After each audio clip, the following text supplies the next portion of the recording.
친정언니의 결혼식이 있던 그날, 예식장으로 향하던 저희 어머니의 표정이 유독 어두우셨습니다. 급기 어머니는 예식장으로 가다 말고 차를 돌려서 집으로 돌아가자고까지 말씀하셨죠. 저는 이유를 물었지만 어머니께서는 아직은 말씀해 줄 수 없다고 하셨습니다. 그러는 사이 저는 차를 돌려서 집으로 돌아왔는데요. 제가 무심코 현관문을 열던 바로 그 순간 어머니께서는 크나큰 충격에 실신하셨고 저는 아주 추악한 진실과의 싸움을 시작했습니다. 그리고 그 사투의 중심에는 저희 어머니의 흐릿한 기억이 단단히 자리하고 있었죠. 그날 제가 집에서 발견한 것은 대체 무엇이었고 저희 어머니의 뇌리에서 한평생 지워지지 않았던 그 흐릿한 기억은 또 대체 무엇이었을지, 그 사건과 흐릿한 기억들이 절체절명의 싸움의 끝에서 저를 데려다 놓은 종착지는 과연 어디였을지, 그 모든 무시무시한 진실이 담긴 이야기를 지금 바로 시작해 보겠습니다. 모든 사건의 시발점이 되었던 바로 그 무렵, 당시 중학생이었던 저는 비록 특별한 꿈은 없었지만 학생의 본분인 공부만큼은 최선을 다하던 소녀였습니다. 마침 시험 기간이 한창이었던 저는 새벽 3시가 다 되도록 공부를 하고 있었는데요. 그 늦은 시간에 난데없이 저희 집 초인종이 울리더라고요. 평소 제가 춘천이모라고 부르던 엄마의 가장 친한 친구가 미리 연락 한 통 없이 심지어 그 늦은 시간에 대구에 있는 저희 집까지 혼자서 찾아오셨던 것이었습니다. 순간 심상치 않은 상황임을 직감한 어머니는 저에게 방으로 들어가 있으라고 하셨습니다. 이에 저는 춘천이모에게 간단히 목례만 드린 뒤에 방문을 꼭 닫고 들어갔지만 두 분이서 대화를 나누는 목소리가 고스란히 들려왔습니다. 들려오는 춘천이모의 사연은 너무나도 안쓰러웠습니다. 남편의 잦은 외도와 주먹질을 동반한 주사를 견디지 못해서 도망쳐 나온 것이었으니까요. 아무튼 그날 춘천이모는 저희 어머니에게 도움을 요청하셨고 저희 부모님께서는 춘천이모에게 방을 하나 내어주는 한편으로 날이 밝기가 무섭게 이혼 전문 변호사를 선임해 주셨습니다. 그런 배려가 가능했던 이유는 저희 어머니와 춘천이모가 같은 고향인 남쪽 마을에서 같은 날 같은 시간에 태어난 아주 각별한 사이였던 덕분이었죠. 결혼해서 각자 고향을 떠난 이후로도 먼 거리를 왕래하며 끈끈한 인연을 이어왔고요. 이처럼 두 분은 정말 이제 영혼의 단짝 친구와도 같은 사이였어요. 그래서 저희 어머니께서 춘천이모에게 그 큰 도움을 선뜻 내어주실 수 있었던 거죠. 당연하게도 춘천이모의 이혼 소송은 압도적인 승리로 끝이 났습니다. 이혼의 모든 귀책 사유가 남편에게 있었으니까요. 하지만 춘천이모는 가장 중요한 부분에서 아주 속상한 결과를 맞이하게 되고야 말았어요. 그건 바로 고등학생 아들의 양육권 문제였죠. 제가 그 얘기를 알게 된 건 어머니를 통해서였습니다. 그게 무슨 말씀이세요, 엄마? 법원에서 양육권을 춘천이모에게 주었는데 전 남편 쪽에서 아들을 보내주지를 않는다고요? 일이 그렇게 되었다더구나. 아니 대체 어떻게 그렇게 될 수가 있는 거죠? 법원에서 판결을 받은 거면 당연히 따라야 하는 일이잖아요. 춘천이모네 전남편이라는 사람은 자기 아내 얼굴에 손까지 댈 정도로 아나무인인 인간이잖니. 그런 사람이 법원 판결에 순순히 승복할 리가 없고 위자료랑 재산 분할은 법원에서 강제로 집행해서 춘천이모한테 가져다 주었지만 양육권 문제는 아무래도 강제 집행이 어려운 모양이야. 춘천이모의 아들은 사람이라서 법원이랑 경찰에서도 억지로 데려다 줄 수가 없다더라고. 그럼 그 집 아들이 스스로 자기 아빠랑 살기를 선택한 거예요? 그래서 법원이랑 경찰들도 춘천이모한테 아들을 데려다 줄 수 없는 거고요? 그 집 아들이 세상 물정 모르는 어린아이도 아니고 고등학생식이나 되었으니 자기 아버지라는 사람이 바람을 피워서 엄마랑 이혼을 했다는 걸 모를 수가 없을 텐데, 그런 상황에서 스스로 그 집에 계속 살겠다는 선택을 할 수가 있었겠어? 분명 자기 아빠가 겁을 줘서 아들한테 그런 선택을 하도록 만들었던 거겠지. 물론 우리가 그 집 아들을 직접 만나가지고 확인한 일이 아니라서 확신은 할 수 없겠지만 말이다. 그런 이야기를 들으며 저는 마음속에서 뜨거운 불길이 치솟았습니다. 졸지에 아들을 만나지 못하게 된 춘천 이모에게 세상이 해줄 수 있는 게 사실상 아무것도 없다는 현실이 너무나도 부조리하게 느껴졌으니까요. 물론 이 세상에는 어두운 그림자의 이면에 반드시 환한 양지가 존재하는 법입니다. 춘천 이모의 억울한 사연과 그로 인해 제 마음에 치솟았던 그날의 불길은 그동안 꿈없는 모범생이었던 저에게 마침내 앞으로 무엇을 하며 어떻게 살고 싶은지에 대한 답을 가져다 주었거든요. 세상의 부조리로 인해 억울한 일을 겪는 선량한 사람들을 위한 힘이 되겠노라. 저는 그렇게 다짐했습니다. 아무튼 이후로도 춘천 이모는 계속 저희 집에서 머물렀습니다.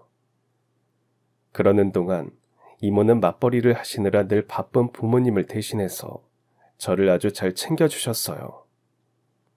그랬던 춘천 이모 덕분에 저는 생명의 위기를 한 차례 넘길 수도 있었습니다.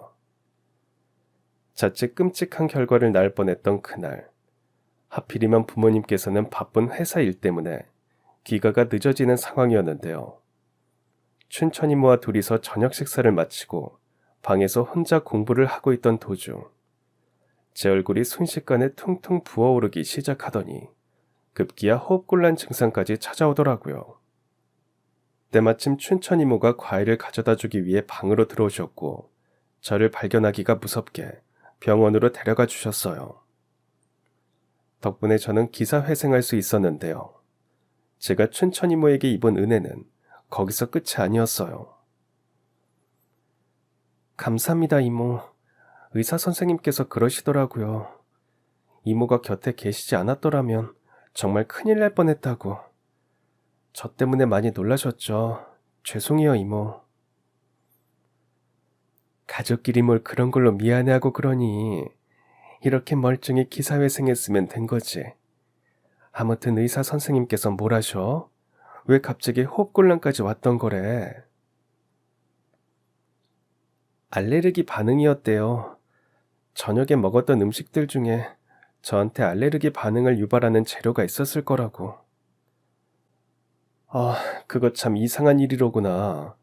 저녁에 특별히 따로 차린 음식은 없고 맨날 먹던 밑반찬들 뿐이었는데. 아무래도 내일 학교 하루 쉬고 제대로 검사를 받아보는 게 좋을 것 같아. 이에 저는 이모의 조언대로 알레르기 검사를 받게 되었고 그 결과 조미료 알레르기라는 사실이 밝혀졌습니다. 알레르기라는 것이 원래 없다가도 하루아침에 갑자기 생기고 있었다가도 갑자기 없어지기도 한다더라고요. 문제는 조미료 알레르기는 관리가 아주 어려운 축에 속한다는 것이었습니다. 특정 식재료에 알레르기가 있었다면 그 식재료만 피하면 될 테지만 음식 여기저기 조금씩 다 들어가는 조미료의 특성상 피해가기는 엄청 어려운 일이었으니까요. 당연하게도 조미료가 많이 들어간 배달 음식이나 외식은 절대로 하면 안 되는 일이었고요. 심지어 그때 저는 학생 신분이라서 조미료가 들어간 외부 음식인 급식을 계속 먹어야 하는 입장이었고요. 그런 저를 위해서 춘천 이모가 직접 팔을 걷어붙이셨습니다. 매 끼니 조미료가 들어가지 않은 식단을 직접 준비해 주셨고 매일 등굣길마다 도시락과 간식도 직접 챙겨주셨죠. 더욱이 춘천 이모는 앞으로도 외부 음식을 먹을 수 없는 저를 위해서 조미료를 사용하지 않는 요리법도 꾸준하게 알려주셨어요.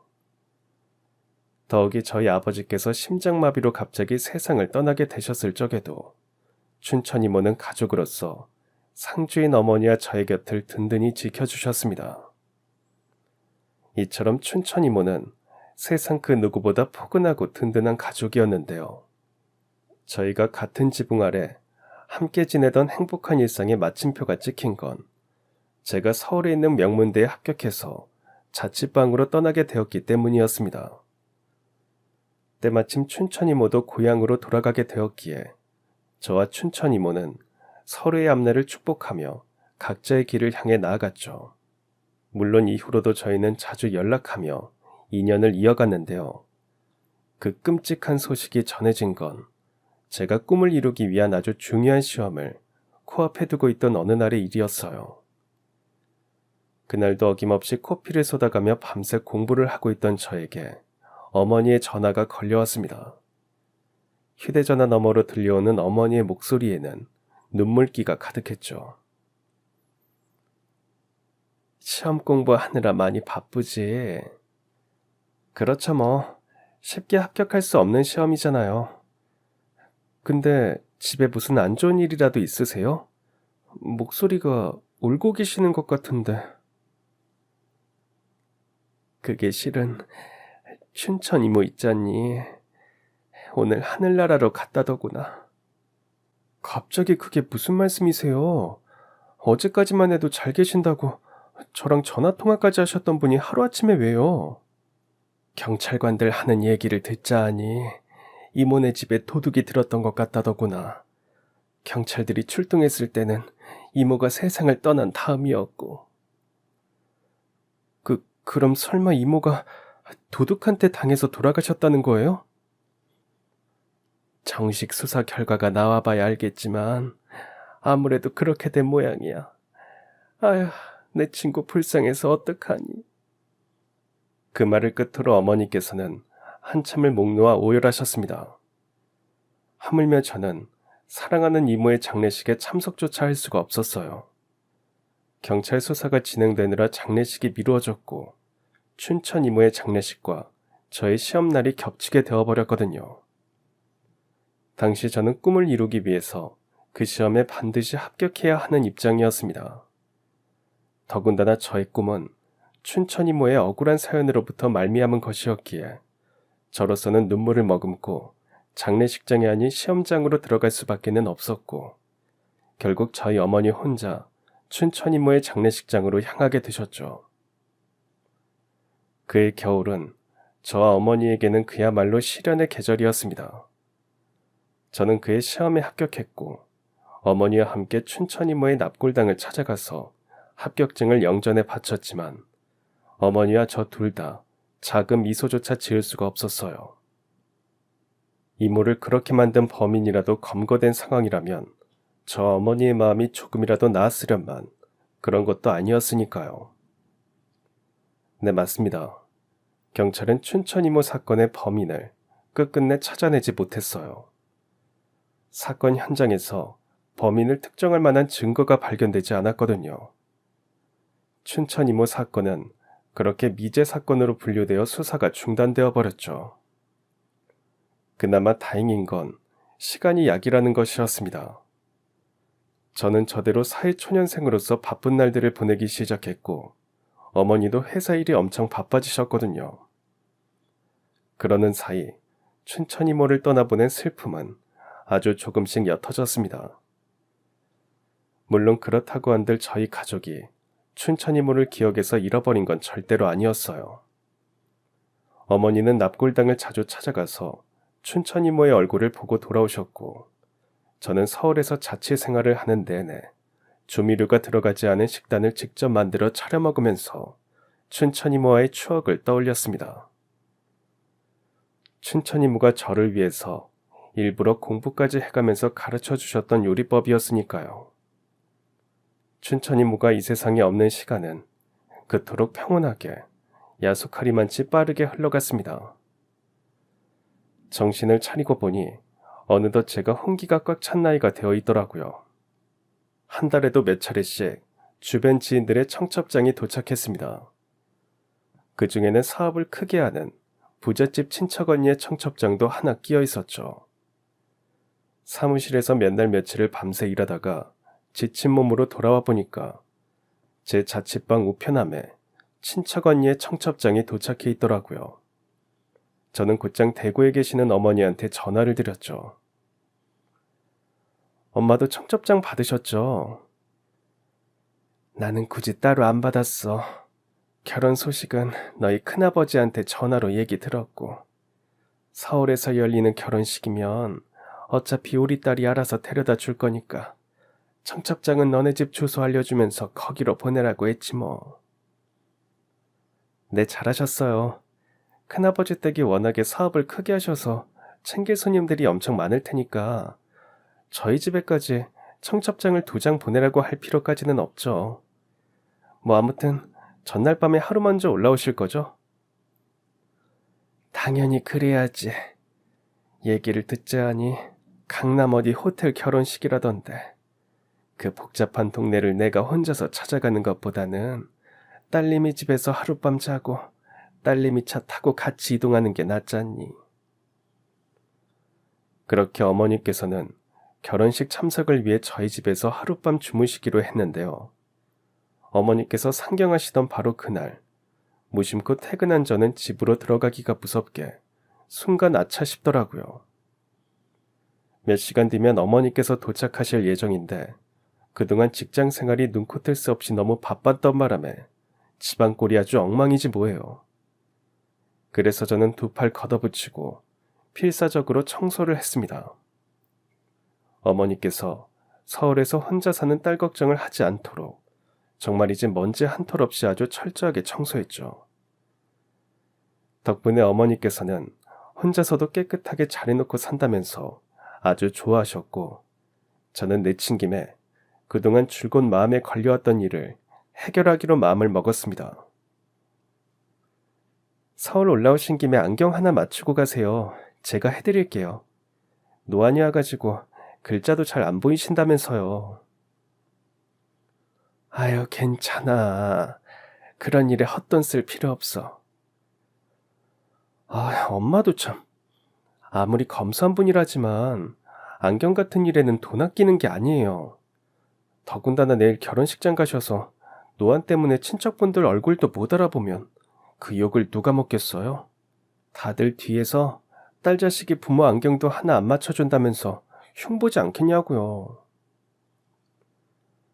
그런 제 말에 어머니께서는 영 내키지 않는다는 투로 마지못해 안경점으로 가셨지만 막상 처음으로 안경을 쓰고 나니까 아주 후련해 하시더라고요. 그동안 눈이 잘 안 보이셔서 이래저래 불편하고 답답하셨던 모양이었습니다. 아무튼 그래서였을까요? 어머니께서는 참으로 신기하다는 듯이 이것저것을 눈으로 직접 관찰하셨어요.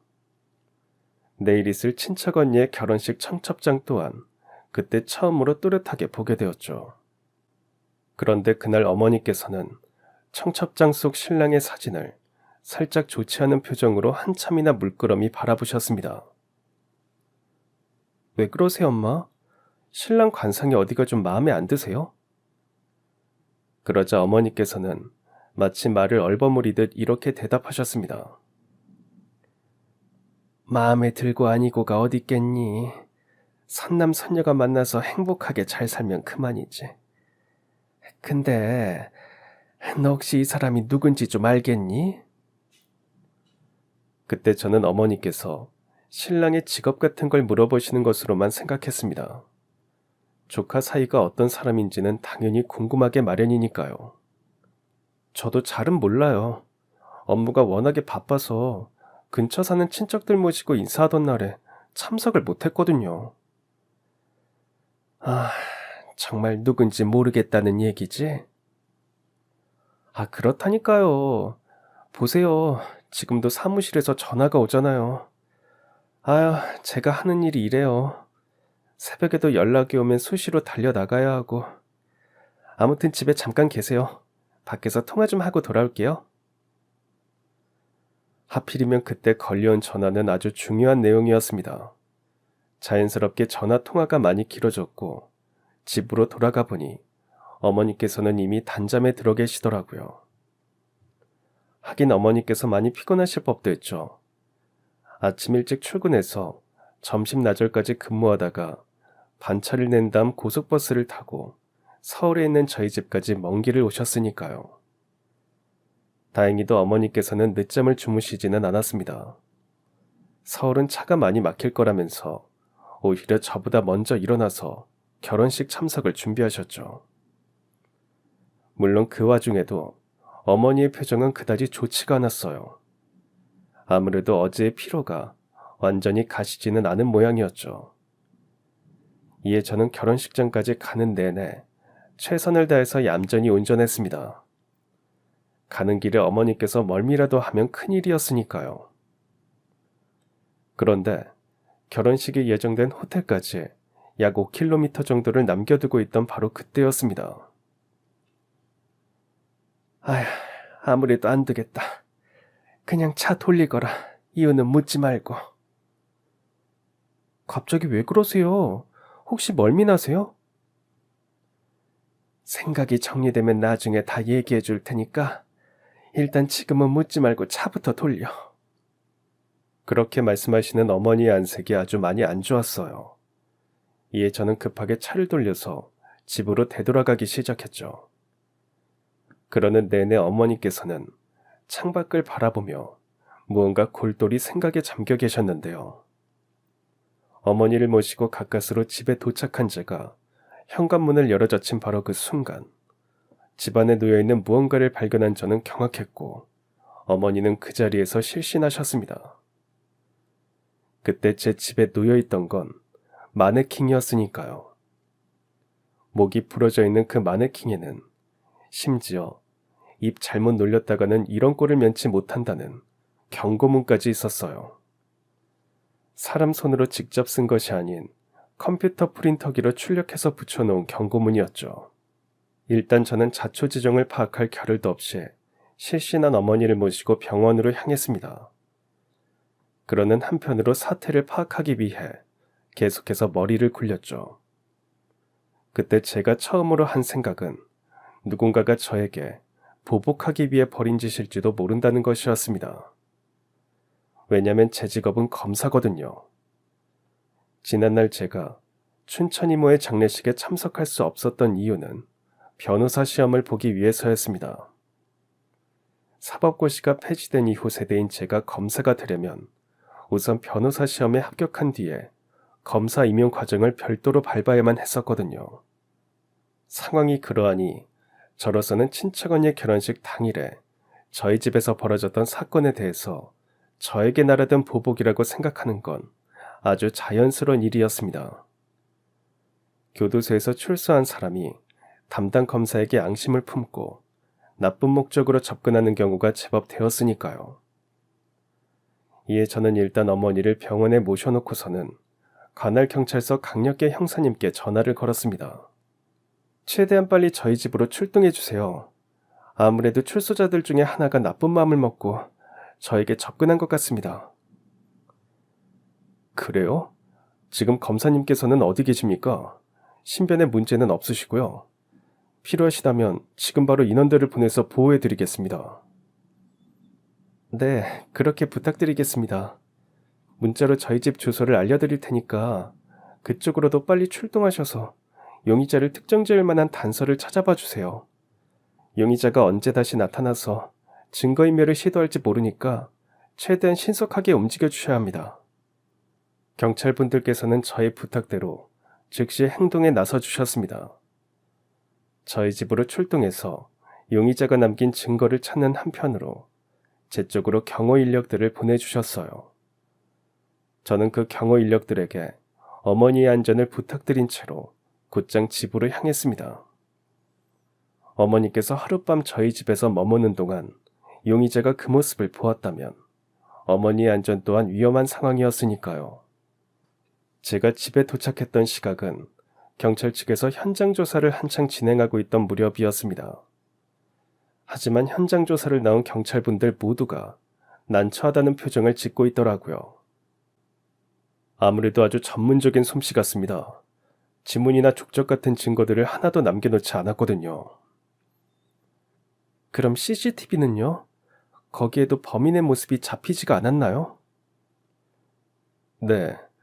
검사님께서 어머님과 함께 집을 나서는 장면까지는 CCTV에 찍혀 있는데 몇 분 뒤 건물에 정전이 있었더라고요. 아무래도 용의자가 일부러 정전이 나도록 만들어낸 것 같습니다. 그 정도는 약간의 지식만 있으면 충분한 일이고요. 그치만 CCTV에는 비상 배터리가 있어서 정전이 된다 하더라도 한동안은 계속 작동하잖아요. 그래서 제가 전문적인 솜씨 같다고 말씀드린 겁니다. CCTV에 용의자의 모습이 찍히지 않았다는 건 비상 배터리가 모두 소진되어서 CCTV가 작동을 완전히 멈추는 바로 그 시간까지 기다렸다가 검사님 댁에 침입했다는 뜻일 테니까요. 이처럼 용의자의 솜씨는 아주 전문적이고 신출귀몰한 것이었습니다. 그래서 저는 더더욱이 우려가 되었어요. 검사의 집에 침입해서 겁을 줄 정도로 대범한 성격인데다가 신출귀몰한 솜씨까지 더해진 상황이었으니까요. 이에 저는 어머니의 보호를 강화해달라고 부탁드리는 한편으로 선배 검사님께 연락을 드려서 안전한 보금자리가 필요할 것 같다는 요청을 드리게 되었는데요. 제가 선배 검사님께 전화를 드리고 있던 바로 그때였습니다. 땅바닥에 떨어져 있던 무언가가 제 눈에 들어왔습니다. 그건 용의자의 것으로 추정되는 남자의 머리카락이었죠. 당시 제가 그 머리카락을 용의자의 것으로 추정했던 이유는 아주 간단하면서도 그 누구도 부정할 수 없을 만치 확실한 것이었습니다. 우선 그곳은 여자인 저 혼자 사는 집이었습니다. 저희 집에서 하룻밤 주무셨던 어머니의 머리카락은 전형적인 뽀글뽀글 아주머니 파마였고요. 더군다나 당시 저는 어머니의 방문에 대비해서 아주 철저하게 대청소를 마친 이후였을 뿐더러 현장 조사를 위해 저희 집에 방문한 경찰분들께서는 다들 머리카락이 떨어지지 않도록 모자를 쓰고 계셨어요. 음식 공장에서 착용하는 것처럼 머리를 모두 뒤덮는 새하얀 모자였죠. 이처럼 그때 제가 발견한 남성 머리카락은 침입자의 것일 수밖에 없는 상황이었습니다. 더군다나 저희 집에 침입한 용의자는 탈모가 있는 남성이었음이 아주 유력했고요. 방바닥에서 머리카락 몇 올이 추가로 발견되었거든요. 이에 저는 그 머리카락에 대해 정밀 유전자 검사를 의뢰했습니다. 용의자가 저에게 보복을 하려던 사람이 정말 맞다면 현장에서 발견된 유전자 정보와 일치하는 내용이 과거 수사 기록에 남겨져 있을지도 모르는 일이었으니까요. 유전자 검사를 의뢰한 다음으로 제가 한 일은 휴가를 내는 것이었습니다. 혹시 모를 위험에 대비해 어머니를 고향 마을에 계신 친정집으로 모시기 위해서였죠. 심지어 당시 어머니께서는 크나큰 충격으로 인해 극심한 불안과 실어증 증세까지 겪고 계셨기에 어머니의 심리적인 안정을 위해 안전한 고향으로 모셔다 드려야만 했었어요. 당연히 어머니 곁을 그 지역 경찰분들께서 지켜주시기로 했고요. 그러한 모든 일들을 완료한 제가 사무실로 복귀했을 때는 박씨라는 성을 가진 용의자의 머리카락 검사 결과가 이미 도착해 있던 참이었어요. 동시에 과거의 수사 이력 또한 제 책상 앞에 놓여 있었습니다. 그러한 두 자료를 검토한 결과 박씨는 지난날 중년 남성의 사망 사고와 관련된 혐의로 조사를 받은 적이 있는 사람이라는 것이 밝혀졌죠. 이에 저는 용의자 박씨를 즉시 검찰로 소환했고 도착한 사람은 탈모가 아주 심한 제 또래의 남자였죠. 저를 왜 소환하신 겁니까? 가뜩이나 배달 아르바이트로 하루 벌어 하루 먹고 살기도 바쁜 사람을. 글쎄요. 제가 봤을 때는 일용직으로 근무하는 분이 아닌 것 같습니다만 자료를 보면 직업활동을 전혀 하지 않는 것 같더라고요. 수입에 대해서 세금 신고된 내용이 전혀 없으니까요. 더군다나 저희 쪽이 파악한 내용에 따르면 기업께서는 유흥주점을 자주 이용하면서도 계산은 오직 현금으로만 했다던데 직업활동도 하지 않는 분이 양주마실 현금은 대체 어디서 마련하신 것입니까? 묵비권 행사하겠습니다. 네, 그렇게 하시죠. 다만 계속되는 침묵은 기아에게 불리하게 작용될 수 있음을 알려드립니다. 더군다나 지금 기아가 받고 있는 혐의는 현직 검사에게 위협을 가했던 일 하나가 아니거든요. 그러는 검사님이야말로 지금 저를 겁주고 계시지 않습니까? 저는 그저 선량한 시민일 뿐이라고요. 그렇다기엔 기아께서는 한참 전에 어느 중년 남성의 사망 사건과 관련된 조사를 받았던 이력이 있으시더군요. 지금 기아께서 받고 있는 혐의 또한 그 중년 남성의 사망 사건이 포함되어 있고요. 공교롭게도 과거의 사건에서 발견된 기아의 머리카락 유전자와 저희 집에서 발견된 머리카락 유전자가 동일하니까요. 그건 이미 무혐의 처분이 났었던 사건이잖아요. 다른 증거는 하나도 발견되지 않은 채로 제 머리카락만 발견되었지만 세상 떠난 그 아저씨가 평소 짜장면을 자주 시켜 먹었고 그 과정에서 제 머리카락이 사망 현장에서 발견된 거였으니까요. 네, 맞습니다. 그때 기아께서는 사망한 중년 남성이 자주 시켜 먹던 중국집 배달부로 일하고 계셨죠.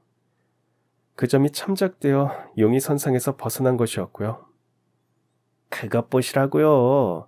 저는 지금도 배달 일을 다니고 있고 탈모가 워낙 심해서 헬멧을 착용하고 다니지 않습니다. 검사님 댁에서 제 머리카락이 발견된 이유도 바로 그것 때문이겠죠. 검사님도 귀찮을 때는 배달 음식을 시켜 드실 테니 제가 우연히 배달을 갔다가 머리카락이 떨어졌을 가능성이 충분하다고요. 그럴 가능성은 전혀 없습니다. 공교롭게도 저는 배달 음식을 절대로 시켜 먹지 않는 사람이니까요. 조미료 알레르기가 있어서 집에서 조미료를 넣지 않고 직접 만든 음식만 섭취할 수 있거든요. 그러자 박씨 눈빛이 크게 흔들리더니 이후로는 묵비권을 행사한다면서 단 한마디도 하지 않았습니다. 그날의 조사는 그렇게 종료되었는데요. 박씨를 돌려보내고 나서야 수사관님께서 저에게 이렇게 말씀하시더라고요. 이거 참 난처하네요. 현장에서 박씨의 머리카락이 발견되었을 뿐이지 보복 사건으로 보기에는 검사님과 아무런 연결고리가 없으니까요. 네, 저도 단순한 보복 사건이 아닌 것으로 판단됩니다. 그보다 훨씬 크고 흉악한 진실이 숨겨져 있다는 생각이 들고요. 저와 박씨 사이에는 뜻밖의 연결고리가 하나 있으니까요. 그 연결고리는 다름 아닌 지난날 세상을 떠난 춘천이모와 관련된 것이었습니다. 박씨가 지난날 검찰 조사를 받게 되었던 계기는 중년 남성의 사망 사건 현장에서 머리카락이 발견되었기 때문인데요. 놀라운 건 피해자인 중년 남성이 세상 떠난 춘천이모의 전남편이라는 점이었습니다. 지난날 바람이 나서 춘천이모와 이혼 소송을 벌였던 바로 그 전남편 말이죠. 이처럼 춘천이모의 전남편 사망 사건에 유력한 용의자로 조사를 받았던 사람과 저희 집에 침입했던 용의자인 박씨가 동일인이었으니 저로서는 박씨를 의심하지 않을래야 않을 수가 없었습니다. 즉 당시 저는 박씨가 춘천이모의 전남편 사망 사건에 진범이라는 추정을 하고 있었던 거죠.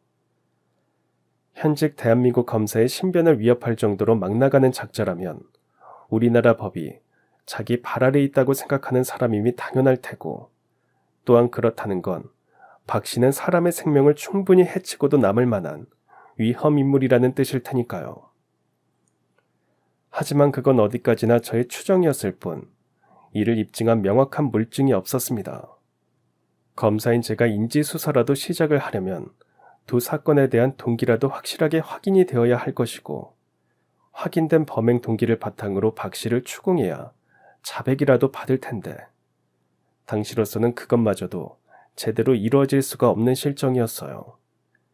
그러는 바람에 수사가 크나큰 난항을 겪게 되었는데요. 그러던 어느 날 고향 마을에서 간신히 마음을 추스른 어머니께서 저에게 전화 한 통을 걸어오셨습니다. 실어증은 좀 어떠세요? 이제 좀 괜찮아지셨어요? 너희 집에서 있었던 일을 생각하면 아직도 심장이 두근거리지만 그래도 너한테 꼭 해줘야 하는 이야기가 있어서 큰 용기를 내고 전화했어. 저한테 꼭 해줄 얘기요? 그게 뭔데요? 내가 결혼식 당일에 갑자기 차를 돌리라고 했었잖니. 이유는 생각 정리되면 나중에 다 얘기해 주겠다면서 말이다. 그때 내가 그런 선택을 했던 이유는 청첩장에 있는 신랑 사진 때문이었어. 그 녀석이 개명을 했는지 청첩장에 적혀있는 이름은 내가 알고 있던 것과 달랐지만 얼굴은 어릴 적 그대로더구나. 그게 무슨 말씀이세요? 어릴 적 그대로라고요? 그 신랑이 억울하게 세상 떠난 춘천 이모의 외동아들이더구나. 그랬구나. 저는 그 오빠를 유치원 때 마지막으로 봐서 전혀 몰랐어요. 어머니 말씀대로 청첩장에 적혀있는 이름도 제 기억이랑은 달랐고요. 근데 그게 대체 무슨 문제라는 거예요? 어머니가 친척 언니네 결혼식에 참석하지 않은 이유랑 무슨 연관이라도 있나요? 그게 실은 춘천 이모 장례식 날 그 집 아들이 아주 심각한 목소리로 전화 통화하는 내용을 내가 우연히 듣게 되었거든. 그날 어머니께서 말씀해 주신 내용은 이랬습니다. 영혼의 단짝이었던 춘천 이모의 장례식이 있던 날, 혼자 장례식에 참석한 어머니께서는 이모의 영정사진을 보기가 무섭게 충격으로 까무러치셨다고 합니다. 이에 장례식장 직원들은 실신한 저희 어머니를 장례식장에 딸려있는 휴게실에 눕혀놓았는데요. 얼마 뒤 간신히 정신을 차린 어머니께서는 그 집 아들이 전화통화하는 내용을 엿듣게 되셨다고 해요. 대체 어떤 내용이었는데요? 휴대전화 너머에 있는 사람한테 확실하게 잘 정리한 거 맞냐? 나중에 우리 쪽에 문제 생길 만한 여지가 없도록 잘 정리한 거 확실하냐? 이렇게 계속 물어보더구나. 마치 무언가를 굉장히 두려워하고 있는 사람처럼 말이야. 근데 그런 얘기를 왜 지금까지 함구해 오셨던 거예요? 누가 들어도 수상한 대화잖아요. 더군다나 춘천 이모는 도둑에게 맞서 싸우다가 돌아가시게 된 거고요. 물론 나도 수상쩍기는 했지만 다시 생각해보니까 내심 업무 관련한 전화일지도 모른다는 생각이 들더라고. 그 녀석도 엄연히 사회생활 하고 있는 직장인일 텐데 엄마 장례식 때문에 회사에 출근하지 못하고 있는 상황에서 동료 직원한테 전화를 걸어서 업무를 확실하게 잘 처리했는지 물어보고 거듭 확인하는 건 어찌 보면 당연한 일일 수도 있고. 마음 한편으로는 그렇게 생각하고 계시면서도 이제라도 그 얘기를 저한테 해주신다는 건 춘천 이모가 세상을 떠나게 된 일과 그 집 아들 사이에 모종의 연관이 있다는 의심이 들기 때문인 거죠. 그렇단다. 그동안 시간이 많이 지나서 잊고 살았었는데 청첩장에서 그 녀석 사진을 다시 보게 되면서부터 계속해서 불안하더라고. 혹시나 그 녀석이 자기 아빠라는 사람 닮아서 몹쓸 인간으로 자랐던 건지도 모르지 않니. 만약 그래서 돈 때문에 자기 엄마를 해쳤던 거라면 조카 딸의 결혼을 말려야 할지도 모르는 상황이었고. 아무튼 그래서 이래저래 복잡한 마음 때문에 결혼식에 가지 말자고 했던 거야. 아무것도 확실한 증거가 없는 상황에서 괜히 결혼식에 갔다가 그 녀석에 대한 말이라도 내 입에서 잘못 튀어나왔다가는 남의 잔칫날을 망쳐놓을지도 모를 테니 말이다. 네, 이해해요. 어머니 입장에서는 충분히 그러실 수 있어요. 아무것도 확실하지 않은 상황에서 말 한마디 잘못했다가 그 집 아들이 억울한 파혼을 겪게 될 수도 있을 테니까요. 만약 그 집 아들이 정말 선량한 사람이라면 그런 억울한 일을 겪어서는 안 되는 일이기도 하고요. 아무튼 어려운 이야기 꺼내주셔서 감사합니다, 어머니. 지금부터는 검사인 제가 모든 진실을 명명백백히 밝혀낼 테니까 걱정 말고 편히 쉬고 계세요. 그렇게 통화를 마친 저는 아주 빠르게 추리를 해나가기 시작했습니다. 제가 최우선적으로 주목한 건 춘천 이모의 사망 사건이었습니다. 저희 어머니의 증언에 따르면 장례식장 당시에 이모네 아들이 누군가와 나누었던 대화는 충분한 의심의 여지가 있었어요.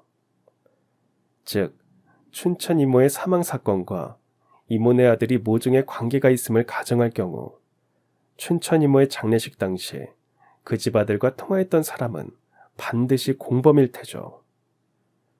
그 집 아들이 통화하는 상대방에게서 확인받고 싶었던 건 사건 현장에 남아있는 증거들을 확실하게 잘 채웠는지에 대한 것이었을 테니까요. 제가 두 번째로 주목한 건 춘천 이모의 전 남편 사망 사건이었습니다. 두 가지 사건 기록을 모두 검토한 결과 사건을 저지른 수법 등이 제법 비슷했어요. 마치 동일 인물이 저지른 사건처럼 말이죠. 이처럼 두 가지 사건의 수법이 비슷한 상황에서 전 남편 사망 사건의 유력한 용의자로 조사를 받은 사람이 있었습니다. 그는 저희 집에 침입했던 혐의까지 받고 있던 박 씨였죠. 그러한 모든 내용들을 종합해서 추리해보니 이런 결과가 나오더라고요. 첫째, 춘천 이모 사건과 관련해서 그 집 아들은 증거인멸 시도로 충분히 의심받을 만한 정황의 통화 내용을 우리 엄마에게 들켰다. 만약 의심이 사실이라면 이모네 아들에게는 조력자 또는 공범이 있음이 분명하다. 둘째, 전 남편 사망 사건과 관련해서 유력한 용의자로 지목된 사람이 하나 있었다. 그 사람은 박 씨다. 셋째, 춘천 이모 사건과 전 남편 사건은 사실상 동일 인물의 소행으로 보인다. 따라서 박 씨가 전 남편 사망 사건의 진범이 맞을 경우 동시에 박 씨는 춘천 이모 사건과도 깊은 관련이 있을 것이다. 그렇다는 건 그 박 씨가 이모네 아들의 조력자 또는 공범일 것이다. 끝으로 두 사람은 지금껏 함께 악행을 저질러왔던 사이이므로 우리 집에 침입한 박 씨와 이모네 아들은 이번에도 공범일 확률이 높다. 이처럼 저는 논리적인 과정을 통해 추론을 마쳤지만 그럼에도 한 가지 불확실한 지점이 하나 있었습니다. 춘천 이모의 외동아들과 박 씨가 대체 어떤 이유로 저희 집에 침입을 했었는지에 대한 것이었죠. 이에 저는 그러한 의문에 대한 답을 찾고 악인들을 단죄하기 위해서 우선 영장을 발부받아 저희 집에 머리카락을 남기고 갔던 박 씨의 통신 내역을 조사했습니다. 그랬더니 박 씨와 이모네 아들이 아주 긴 시간 동안 무척 가깝게 지낸 사이라는 사실이 밝혀지더라고요. 두 사람이 무척이나 자주 전화를 주고받은 통신 내역이 확인이 되었거든요. 저는 그걸 근거로 박 씨를 다시 소환해 대질 신문을 진행했습니다. 기아께서는 김민수라는 이름을 잘 알고 계시죠? 3년 전에 개명을 해서 지금 이름은 김창호 씨고요. 저는 그런 이름 모릅니다. 기아의 통신 내역 조회 결과 김창호 씨와 무척이나 자주 통화했던 내역이 확인되었습니다. 저희 쪽 수사 결과 두 사람은 20대 때부터 형제처럼 아주 가깝게 지낸 사이였음이 확인되었고요. 이래도 끝까지 모른다고 하실 참입니까? 그건 묵비권 행사하겠습니다. 불리해지면 묵비권을 행사하는 습관이 있으시군요. 네, 알겠습니다. 그렇다면 저는 저희 집에서 있었던 일에 대해서 귀하의 단독 범행으로 정리할 수밖에는 없습니다. 현직 검사의 신변에 위협을 가했던 행위에 대한 처벌은 아주 무거울 테고요. 그러자 박 씨가 벌떡 일어나며 이렇게 외쳤습니다. 그건 아니죠, 검사님. 저는 그저 시킨 대로만 했을 뿐이라고요. 심지어 저는 그 집에 힘없는 아줌마 혼자 사는 집인 줄로만 알았지. 설마하니 검사님 댁이라고는 상상조차 못했었다고요. 그 녀석이 잘 아는 아줌마네 집이라고 얘기했으니까요. 이제야 모든 진실을 털어놓을 준비가 된 모양이로군요. 어디 말씀해 보시죠. 귀하를 사주한 사람이 대체 누굽니까? 누구겠어요. 김민수. 아니, 지금 이름은 김창호, 그 녀석이죠. 그날 박 씨가 털어놓은 내막은 이랬습니다. 모든 사건의 시작은 춘천 임무가 세상을 떠나기 얼마 전으로부터 거슬러 올라갑니다. 당시 이모네 아들과 박 씨는 거의 형제지간처럼 지내는 사이였고 두 사람은 주로 유흥업소에서 흥청망청 술을 마시면서 지냈다고 합니다. 아무래도 이모네 아들은 몹쓸 사람이었던 자기 아버지를 쏙 빼닮아 버린 모양이었죠. 아무튼 두 사람이 그렇게 흥청망청 술을 마시며 살 수 있었던 이유는 이모네 아들이 자기 아버지로부터 꽤 큰 용돈을 받고 있었기 때문이었습니다. 그러나 아버지라는 작자가 상간녀 출신인 둘째 부인과 두 번째 이혼을 겪게 되면서 위자료를 지급하고 재산도 분할해 주어야만 했던 일이 모든 사건의 계기가 되었어요. 아버지로부터 용돈을 받지 못하게 된 아들은 일찍이 이혼한 친어머니, 그러니까 제가 춘천이모라고 부르던 바로 그분의 집에서 돈을 훔쳐나와서 유흥비로 쓰겠다는 결심을 했습니다. 이에 이모네 아들은 친구인 박 씨를 대동해서 자기 엄마네 집에 몰래 들어가 돈 될 만한 것을 뒤지던 도중에 이모가 귀가하셨고, 두 몹쓸 인간들은 이모와 실랑이를 벌이던 도중 아주 끔찍한 결과를 낳게 되고야 말았죠. 그럼 그분이 돌아가신 것도 결국엔 두 사람 때문이었던 건가요? 죄송합니다. 그 친구 어머님이 저희가 한창 실랑이를 벌이다가 그만 그렇게 되어버리고야 말았어요. 그제서야 저는 춘천이모 사건 당시에 경찰이 왜 범인의 흔적을 찾지 못했는지를 짐작할 수 있게 되었습니다. 분명 이모 댁에서는 아들의 악행을 입증할 증거가 발견되었을 테지만 아들의 흔적이 엄마 집에서 발견되는 건 지극히 당연한 일이었기에 자연스럽게 용의선상에서 벗어날 수 있었던 거죠. 이후 제가 당시의 수사 기록을 확인해 보니 정말 그랬었습니다. 아무튼 이후로도 박 씨의 진술은 계속되었고, 이모네 아들은 엄마의 사망 이후 아주 뜻밖의 돈을 거머쥐었다고 해요. 그건 바로 생명보험금이었죠. 바로 그 돈이 이모네 아들을 더더욱이 깊은 어둠의 길로 빠뜨렸다고 합니다. 엄마의 보험금이 유흥비로 탕진이 되자 이번에는 자기 아버지를 향해 흉악한 계획을 세웠다고 해요. 아버지 또한 생명보험을 들어놓고 있었기에 이번에는 보험금 수령을 목적으로 자기 부친을 하늘나라로 보내기 위한 계획을 세웠던 거죠. 그 구체적인 방법은 모방의 우려가 있어서 정확하게 말씀드릴 수는 없지만 이번에도 이모네 아들은 형제처럼 박 씨와 함께 행동했습니다. 심지어 두 사람은 합심해서 자신들이 범인들로 지목될 만한 증거들을 모두 없애버렸는데요. 얼마 뒤에 전혀 예기치 못한 상황이 벌어졌습니다. 현장에서 박 씨의 머리카락이 발견된 거죠. 박 씨는 자신에게 탈모가 시작되었다는 사실을 전혀 눈치채고 있지 못했던 나머지 현장에 머리카락이 떨어졌다는 걸 몰랐다고 해요. 그래서 그 집 아버지의 머리카락일 거라고 넘겨짚은 채로 치우지 않고 도망쳤다더라고요. 아무튼 그랬던 덕분에 박 씨는 유력한 용의자로 검찰 조사를 받게 되었는데요. 이번에는 뜻밖의 행운이 따랐습니다. 박 씨의 직업이 중국집 배달원이었던 덕분에 운 좋게도 용의선상에서 빠져나갈 수 있었던 거죠. 또한 공교롭게도 고인이 박 씨가 배달 일을 하던 중국집의 단골이기도 했었고요. 그러한 우연들이 두 사람의 마음에 일종의 자신감을 심어주었다고 합니다. 하늘이 자신들을 돕는다는 착각에 빠지게 만들었던 거죠. 더욱이 이모네 아들은 부모의 생명보험금을 친구와 똑같이 나누어 썼으니 두 사람의 추악한 우정이 더더욱이 단단해졌고요. 이제 마지막 혐의에 대한 진술만이 남았네요. 저한테 위협을 가했던 사건도 결국엔 그 집 아들과 함께 벌인 일이었나요? 말하자면 그런 셈이죠. 저는 창우가 부탁한 대로만 행동했을 뿐이니까요. 정확히 어떤 목적으로 어떤 부탁을 받았는지 솔직하게 진술해 주시죠.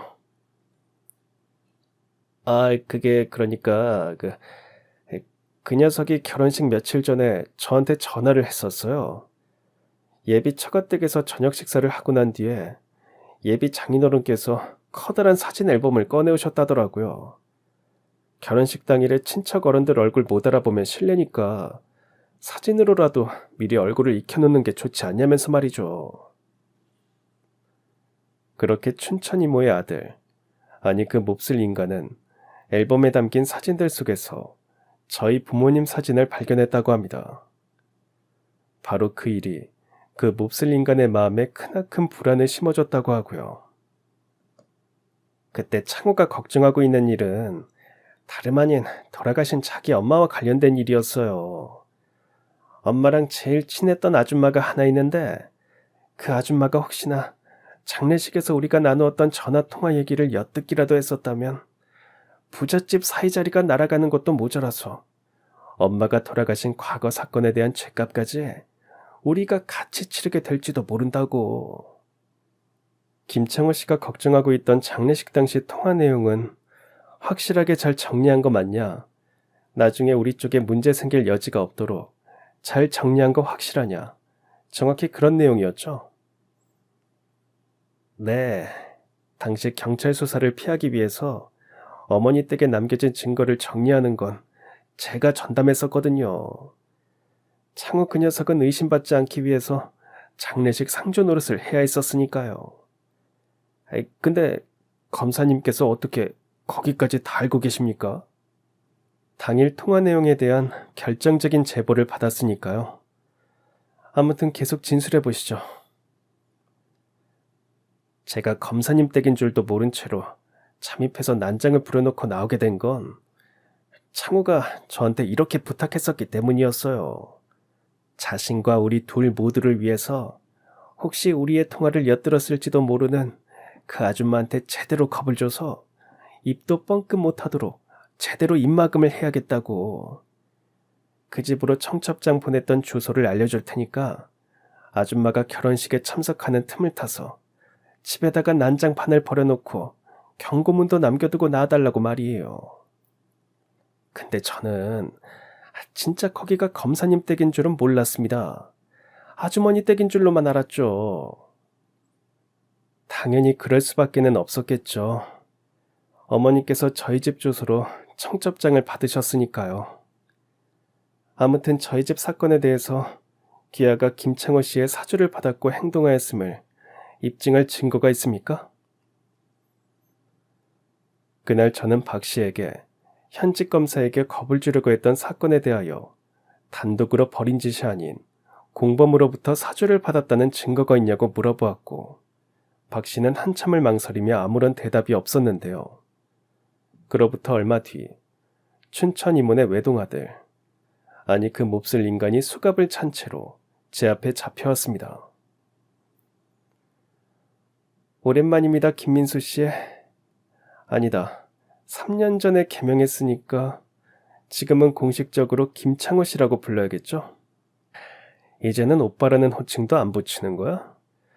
아무리 우리가 유치원 때 이후로 처음 얼굴 보는 입장이라도 그렇지 서로 모르는 사이도 아니고. 착각하지 마십시오. 저는 지금 대한민국 검사로서 이 자리에 있는 것이니까요. 경찰들도 나를 죄인 취급하더니 너까지 이렇게 매정하게 굴기야? 심지어 너랑 나는 이제 한 집안 식구까지 됐잖아.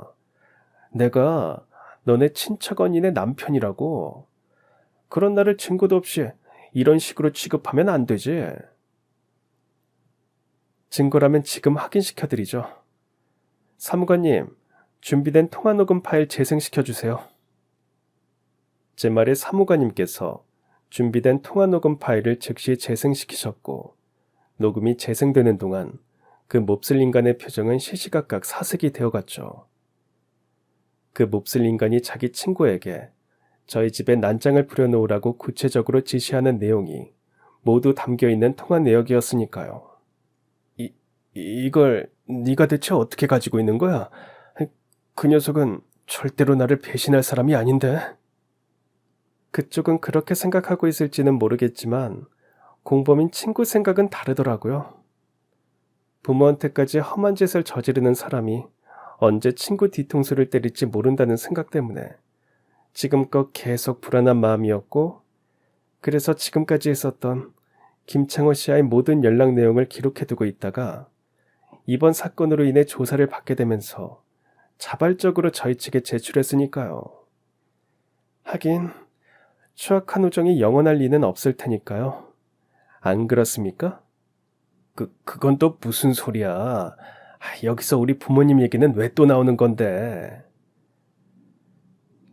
시침이 떼지 마시죠. 친구분께서 제출한 기록들 중에는 과거의 사건에 대한 증거들 또한 포함되어 있으니까. 과거의 사건이라고?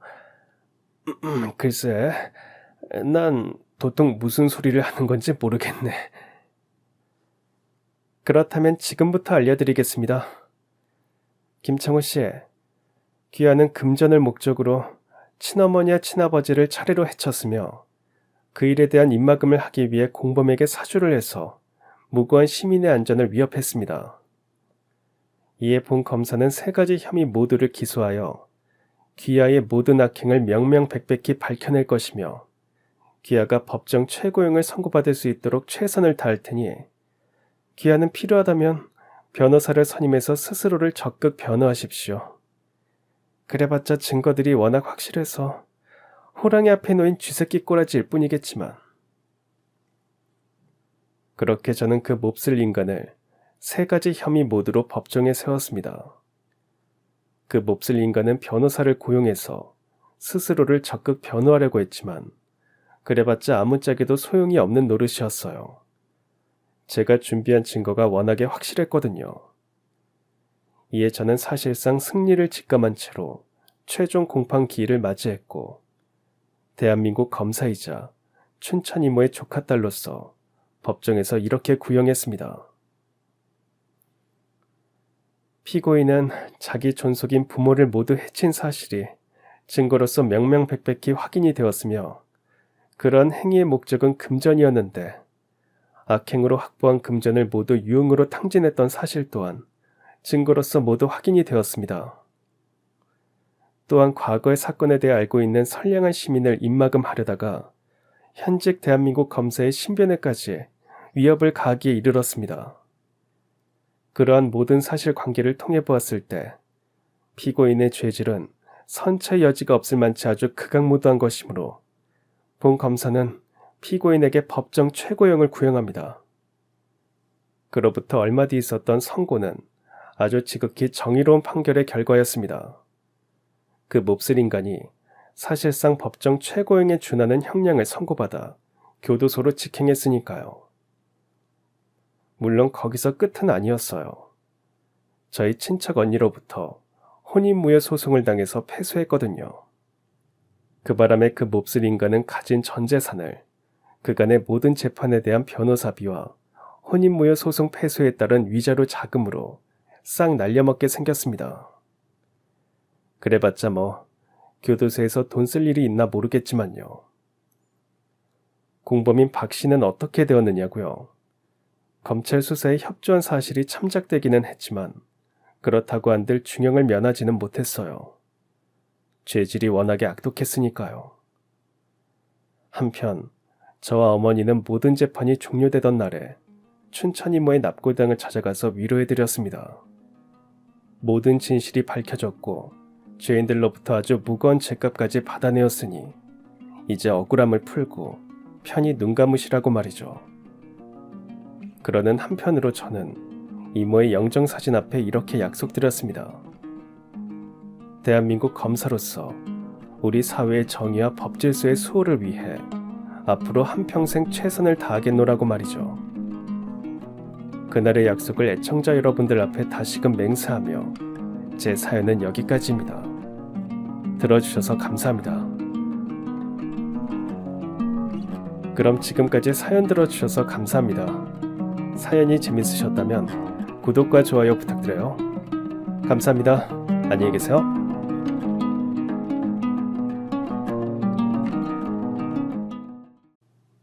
친정아빠가 암에 걸려 힘들게 운영하시던 국밥집이 결국 문을 닫게 되자 다니던 대기업까지 그만두고 홀연히 나타난 도련님이 이상했습니다.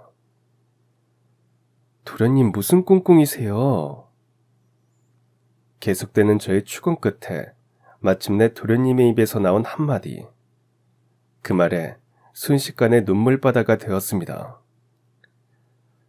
저희 아빠는 정말 맨손으로 모든 걸 일군 분이세요.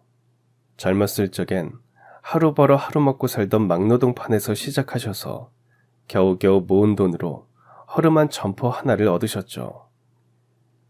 그 가게 안에 딸린 단칸방에 나란히 누워 온 가족이 잠을 자면서 부모님은 아침부터 저녁까지 식당을 운영하셨습니다. 특히나 아빠는 주방 담당이라 더 일찍 일어나셨고 더 늦게 주무셨어요. 그때 제가 초등학교에 다니던 무렵이었는데도 보이더라고요. 자세히는 잘 몰랐지만 그 어린 제 눈에도 아빠가 참 힘들 것 같았거든요. 그 전까지는 막노동으로 뼈를 깎아 번 돈을 모아 작은 국밥집 하나를 열었는데 시작부터 쉽지 않았으니까요. 그럴싸한 간판도 없고 돈을 들여 한 홍보도 없이 진심이면 알아봐 주겠지라는 아빠의 고집 하나로 시작하신 장사였던 것 같아요. 아빠가 장사 준비도 제대로 못한 채 무작정 가게 몸부터 연 것도 사실은 오래전부터 마음속에 품어오신 꿈 때문이었대요. 막노동으로 힘들게 하루하루를 버티던 시절에도 아빠는 늘 말씀하셨죠. 언젠가는 내 이름 걸고 국밥집 하나 하고 싶다. 그 꿈의 시작은 아빠가 젊은 시절 하루벌이 하러 떠돌다 머문 어느 시골 장터였답니다. 여기저기 떠돌며 일을 하던 시절에 너무 배가 고파 밥 한 끼라도 제대로 먹고 싶어 들어갔던 국밥집에서 아빠는 인연처럼 그 집 할머니와 마주하게 되었던 거죠. 허기를 달래려 나온 국밥을 한 입 딱 먹었는데 그렇게 맛있더랍니다. 그날 이후로는 식사값 대신 일을 돕겠다며 주방에서 설거지도 하고 장도 같이 보며 꼬박 3달을 지내셨대요. 아빠의 마음을 아셨던 건지 국밥집 할머니는 아무 말도 없이 먹이고 재워주셨고요. 그러면서 이것저것 국밥에 들어가는 재료 고르는 법부터 김치 담그는 법, 물 올리는 것까지 다 알려주시더래요. 그때 그 할머니가 해주신 말씀이 있으셨대요. 물 하나도 진심으로 끓이면 맛있다. 아빠는 그 말씀을 내내 마음에 품고 계시다가 차린 가게였으니까요. 그때 아빠 인생에서 국밥이라는 음식을 처음으로 업으로 받아들인 시기였던 거죠. 마침내 작은 가게를 차리셨던 그 순간이 아빠는 그렇게 벅차셨다고 하더라고요. 하지만 손님은커녕 가게 앞을 스쳐가는 사람조차 안을 들여다보지 않았습니다. 텅 빈 식당에서 아빠는 매일같이 팔리지도 않는 국을 끓이셨어요. 새벽 5시면 어김없이 시장으로 가서 직접 고기를 고르고 무거운 뼈를 이고 오셨죠. 땀에 절은 앞치마를 두른 채 하루 종일 혼자서 뼈를 구워 진한 육수를 만드셨고요. 지금 생각해보면 그 고된 과정을 어떻게 매일같이 견디셨는지 마음이 아릴 정도예요. 그때 아빠를 돌이켜볼 때 더 안쓰러웠던 건 손님이 단 한 명도 없는 날에도 아빠는 절대 대충 넘기지 않으셨다는 겁니다. 국물 한 그릇도 허투루 만들지 않으셨고 팔리지 않은 국도 함부로 버리지 않으셨어요. 국이 아까워서가 아니야. 이 안엔 내가 하루를 바친 시간이 들어있거든. 배시시 웃으시며 하시던 그 말이 아직도 기억에 남을 정도로요. 그렇게 하루하루 누구도 알아주지 않은 자리에서 아빠는 자기 자신과 묵묵히 싸우며 버티셨습니다. 저는 그 국밥 한 그릇에는 아빠의 땀과 정성, 그리고 가족을 위한 사랑이 고스란히 담겨 있다고 생각합니다. 아빠는 그 국물을 자랑스러워 하시며 늘 그러셨거든요. 그저 정성을 쌓는 거다. 언젠가 알아주는 날이 오겠지. 아빠는 그 말대로 정말 단 하루도 국을 대충 끓인 날이 없으셨습니다. 그렇게 몇 년을 버텨내시더니 정말 신기하게도 어느 날부터 손님이 하나둘 생기기 시작했어요. 이야, 여기 국물은 다른 집하고 진짜 다르다. 이 집은 밥이 아니라 마음을 퍼주네. 아빠의 식당에 대한 소문은 금방 돌았고 나중엔 줄을 서서 먹는 집이 되었죠. 그땐 저도 아버지의 고생이 보상받는 것 같아 정말 눈물이 나더라고요.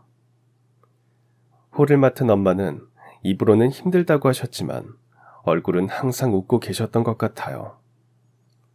부모님의 고생이 빛을 발하는 듯이 식당이 조금씩 자리를 잡기 시작하자 우리 집 형편도 눈에 띄게 나아지기 시작했습니다.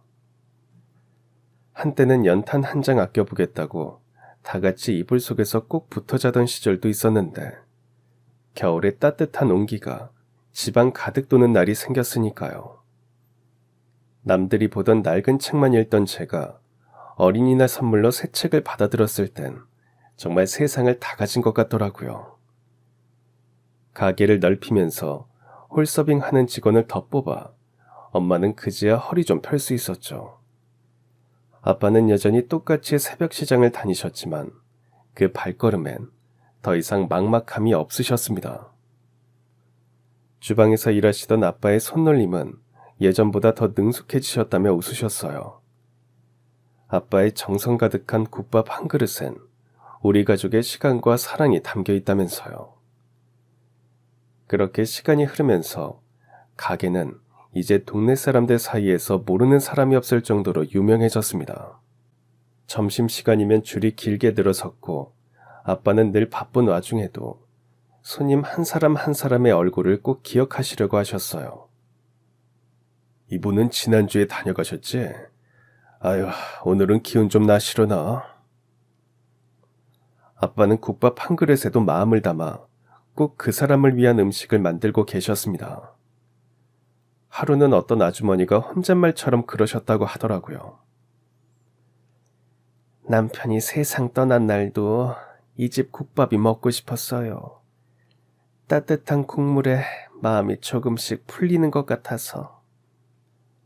아주머니가 중얼거리며 뱉은 그 말을 들은 아빠는 조용히 고개를 끄덕이셨고 말없이 국에 곱창을 조금 더 넣어내셨대요. 따뜻하게 드세요. 아빠의 그 한마디에 아주머니는 울컥하셨는지 수저를 든 채 한참을 움직이지 못하시고 가만히 앉아 계셨답니다. 그렇게 아빠는 손님을 사람으로 대하셨어요. 단순히 돈을 내고 밥을 먹으러 온 누군가가 아니라 들르는 손님들이 마음을 누이고 갈 수 있는 하루의 쉼터를 만들고 싶으셨던 거죠. 아빠가 할머니 국밥집에서 느꼈던 그런 온정을 느끼게 하고 싶으셨고요. 아빠는 늘 말씀하셨어요. 밥은 배만 채우는 게 아니야. 마음까지 따뜻해져야 진짜 밥이지. 그런 어느 날 아빠에게 여쭤본 적이 있습니다. 아빠, 그렇게 힘들게 국을 끓이면서 뭐가 제일 뿌듯했어? 그때 아빠는 웃으며 그러셨어요. 어떤 손님이 그러더라. 이 집 국물은 꼭 엄마 품 같다고. 그 말이 아직도 내 마음을 데워주더라. 아빠는 결국 국밥으로 누군가의 삶을 위로하고 있었던 거예요. 손님들 중에는 아빠의 식당 간판만 봐도 마음이 따뜻해지는 분들이 많더라고요. 하지만 저는 압니다. 그 따뜻함은 간판에서 온 게 아니라 매일 새벽부터 국을 구워내던 아빠의 마음에서 비롯된 거라는 걸요. 그리고 그 마음은 국밥 한 그릇에서 사람 한 명 한 명에게로 식당 안에 진하게 퍼져 있었던 거고요. 그런데 그 시절엔 몰랐어요. 아빠가 국밥집을 열기까지 얼마나 많은 걸 포기하고 얼마나 많은 걸 감내하셨는지 말이죠. 가끔 아침에 일어나면 주방에서 뼈 고는 소리 대신 기침 소리가 먼저 들릴 때가 있었어요. 그럴 땐 아빠 좀 쉬세요라고 말하고 싶었지만 아빠는 제 얼굴을 보며 항상 오늘도 장사 잘 되겠지? 하며 씩 웃으셨죠. 그 미소가 사실은 우리 가족을 지키기 위한 방패였다는 걸 저는 나중에 알게 됐습니다. 중학교 졸업식 날 식당에서 일하시느라 항상 바쁘셨던 아빠가 조용히 식장 뒷자리에 앉아 계시더라고요. 그런 아빠 앞에서 졸업장을 받아들고 아빠를 보는 순간 왈칵 눈물이 났죠. 사실 그저 학교에 다닐 수 있는 것만으로도 충분했거든요. 아빠의 가게가 잘 되기 전에는 친구들이 학원에 다니고 새 옷을 입고 방학마다 여행을 가는 모습을 보며 부러워한 적도 있었죠. 하지만 전 그저 매 학기 등록금이 밀리지 않고 납부되었다는 사실에 안심했습니다. 그렇게 하는 게 우리 형편에 얼마나 대단한 일인지 그 시절엔 몰랐지만 매번 돈이 없다며 한숨을 쉬시는 부모님을 보면 눈치가 보였거든요. 그런데 지금 생각하면 아빠는 늘 저를 먼저 챙기셨던 거예요. 아빠는 허리 한번 제대로 펴지도 못한 채 매일 새벽 어김없이 가게 문을 열고 늦은 밤까지 묵묵히 가스불 앞에 서 계셨습니다.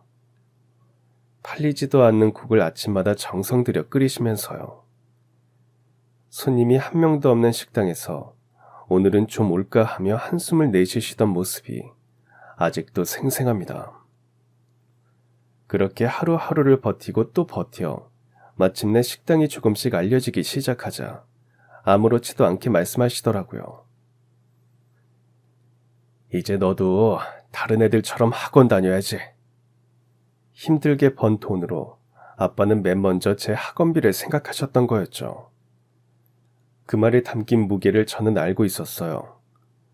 정작 아빠 자신은 낡은 신발 한 켤레도 새로 안 사셨거든요. 그 무렵부터 엄마도 달라지셨어요. 매일 저녁 쌀 씻을 때마다 어깨 너머로 들리던 그 한숨이 더는 들리지 않았으니까요. 가끔은 흥얼거리며 된장을 풀고 국을 끓이시기도 하셨고요. 그 모습이 낯설면서도 눈물이 날 만큼 고마웠습니다. 돌아보면 저에게 이 따뜻한 봄을 선물해 주신 건 아빠예요. 그 고된 날들을 꿋꿋이 견디며 아무 말 없이 제 앞길을 열어주신 그 마음 하나로 저는 지금까지도 살아갈 힘을 얻고 있었던 거죠. 아빠의 식당은 단순히 밥을 파는 공간이 아니라 우리 가족의 희망이 자라난 터전이었어요. 그리고 그 희망을 누구보다 뜨겁게 지켜낸 사람이 바로 우리 아빠였고요. 아무것도 없던 그때부터 묵묵히 국물 하나로 쌓아오셨던 아빠가 계셨던 겁니다. 그래서인지 그 국밥 한 그릇은 제겐 어떤 고급 요리보다 값지고 소중했습니다. 이제는 누군가 저에게 가장 맛있는 음식이 뭐냐고 물으면 전 언제나 이렇게 대답해요. 우리 아빠가 끓여주시던 그 국밥이요. 세상에서 제일 따뜻한 맛이거든요. 그렇게 시간이 흘러 제가 결혼한 지도 어느덧 5년쯤 되어가던 무렵이었어요. 그날도 평소처럼 바쁜 하루를 보내고 있었는데 엄마한테서 전화가 걸려왔죠.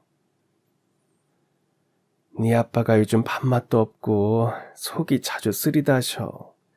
처음엔 그냥 위염인 줄 알았는데 며칠째 계속 아프대서 병원에 다녀왔거든.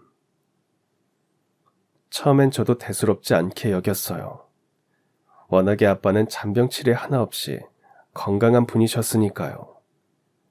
국밥을 정성스럽게 만드신다는 자부심 하나로 살아오신 분이었고요. 동네에선 모르는 사람이 없을 정도로 유명한 국밥집 사장님이셨죠.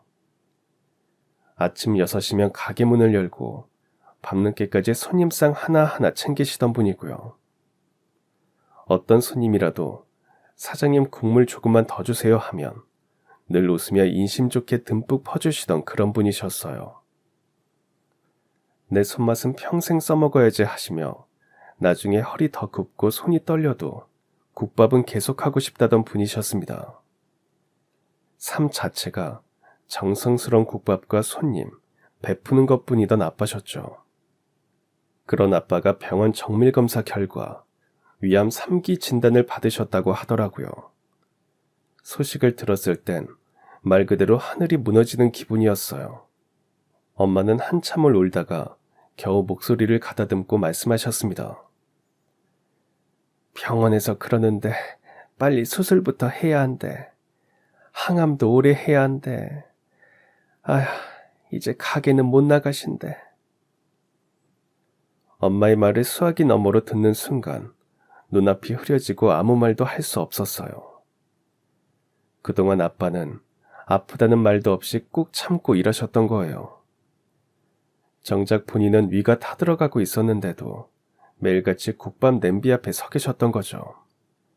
그리고 아빠는 한동안 아무 말 없이 병원 침대에 누워만 계셨어요. 아빠의 손에 국자 대신 링거가 매달리게 될 줄은 단 한 번도 상상해 본 적이 없었기에 그런 아빠의 모습을 보며 눈물만 나더라고요. 수술은 생각보다 훨씬 더 길고 고된 싸움의 시작이었습니다.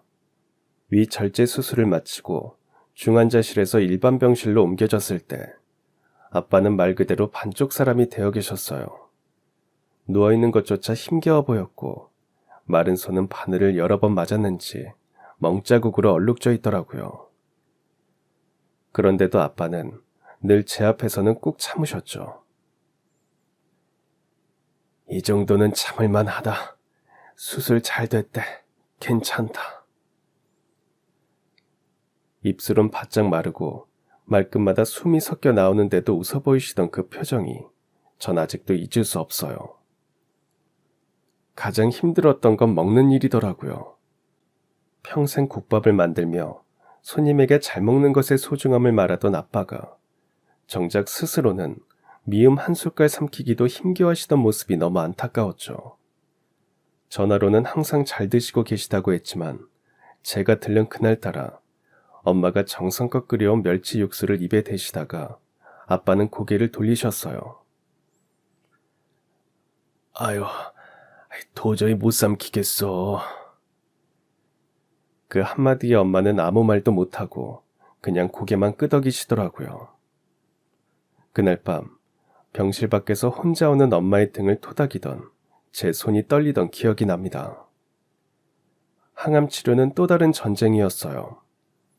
풍성한 결을 자랑하시던 아빠의 머리카락이 하나둘 빠지기 시작하고 하루에도 몇 번씩 구토를 하시면서 으스러지실 것 같았죠.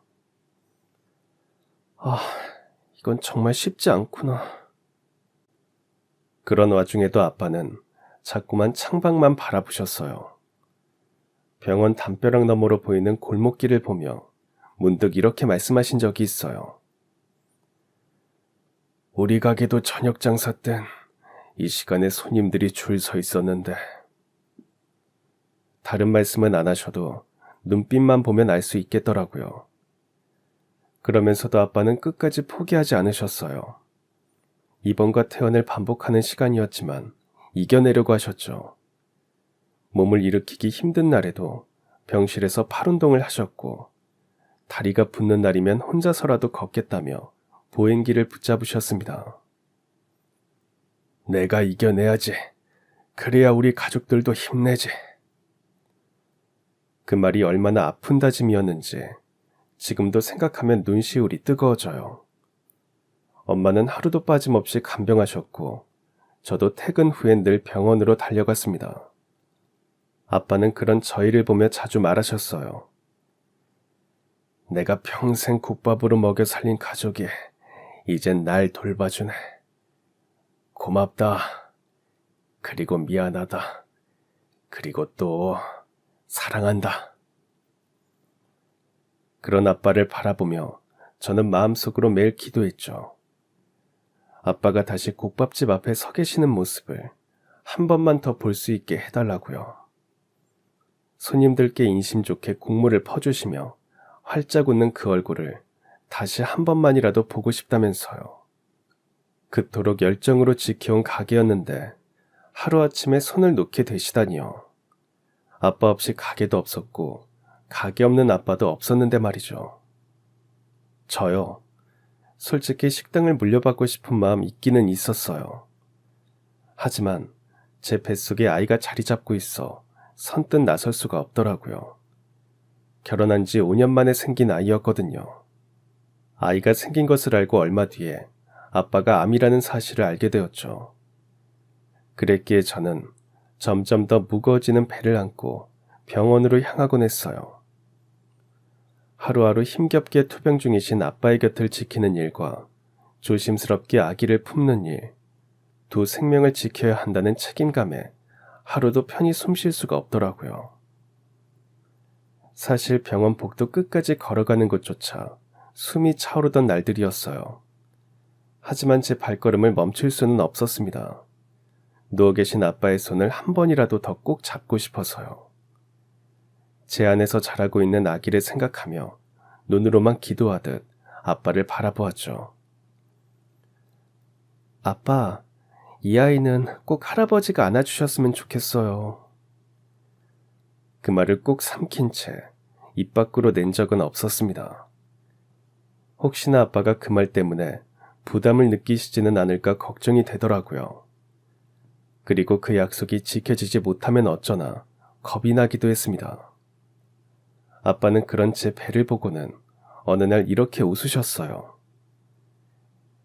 아유, 우리 딸 배가 많이 나왔네. 우리 손주가 고생시키는 거야? 그때는 괜히 아빠에게 어리광이 부리고 싶어 고개를 끄덕이며 대답했죠. 네, 아빠. 이 녀석 그래도 건강하게 낳을게요. 그러니까 아빠도 힘내요.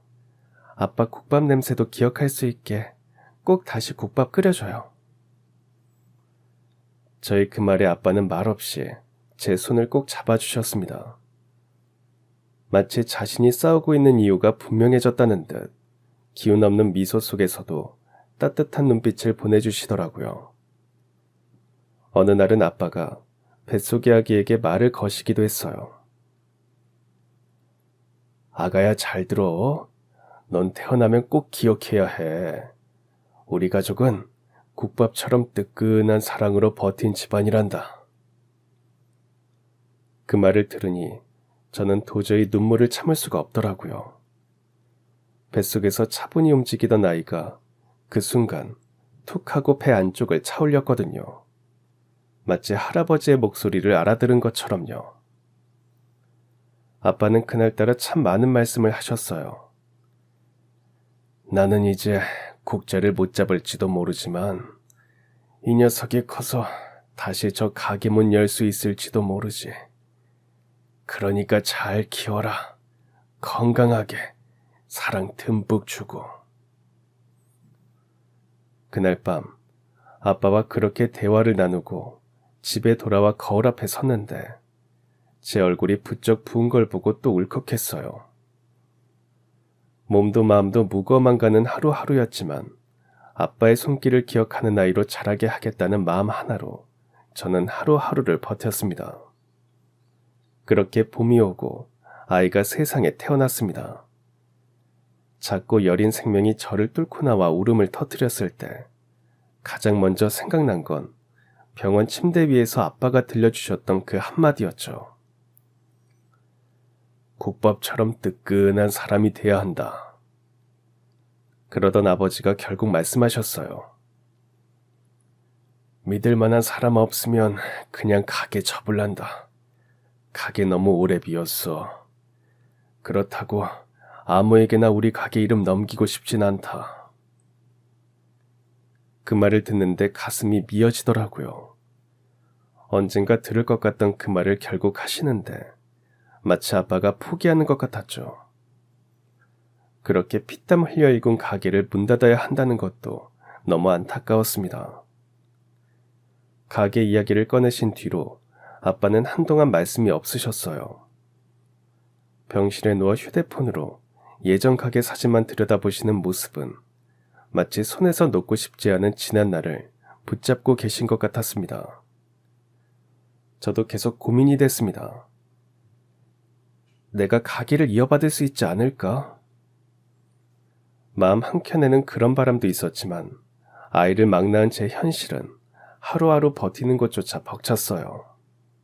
하물며 장사를 하고 사람을 맞이하고 무거운 솥을 끓여내는 일은 그 당시 제 형편으론 감히 엄두도 낼 수 없는 일이었죠. 그래서 아빠가 결국 다시 말씀하셨을 때 가슴이 미어졌습니다. 그 말이 마치 아빠가 모든 걸 내려놓는 것 같아서 듣는 순간 눈물이 왈칵 쏟아졌습니다. 그런데 바로 그때 뜻밖의 사람이 조심스럽게 말을 꺼냈습니다. 제 남편의 동생, 도련님이었습니다. 그날 도련님의 그 말은 정말 뜻밖이었어요. 시댁에 들렀을 때 아빠의 안부를 물으시기에 가게 일까지 말씀드렸거든요. 그런데 조용히 앉아있던 도련님이 갑자기 말하더라고요. 그럼 제가 해볼까요? 잠시 정적이 흘렀고 가족들 모두가 도련님을 바라보며 얼어붙었죠. 아니, 도련님은 당시에 대기업에 다니고 있는 상태였거든요. 연봉도 높고 커리어도 탄탄하게 쌓아가던 중이었으니까요. 도련님, 갑자기 그게 무슨 말이에요? 그때 도련님이 다시 한번 저에게 조심스럽게 물었습니다. 형수님, 그 국밥 가게 제가 맡아보면 안 될까요? 처음엔 농담인 줄 알았어요. 그래서 저도 모르게 황당하다는 듯이 말을 해버렸죠. 도련님, 대체 무슨 꿍꿍이에요? 그도 그럴 것이 도련님은 어릴 적부터 공부를 잘했고 명문대에 장학생으로 들어가 당당히 대기업에 입사한 인물이거든요.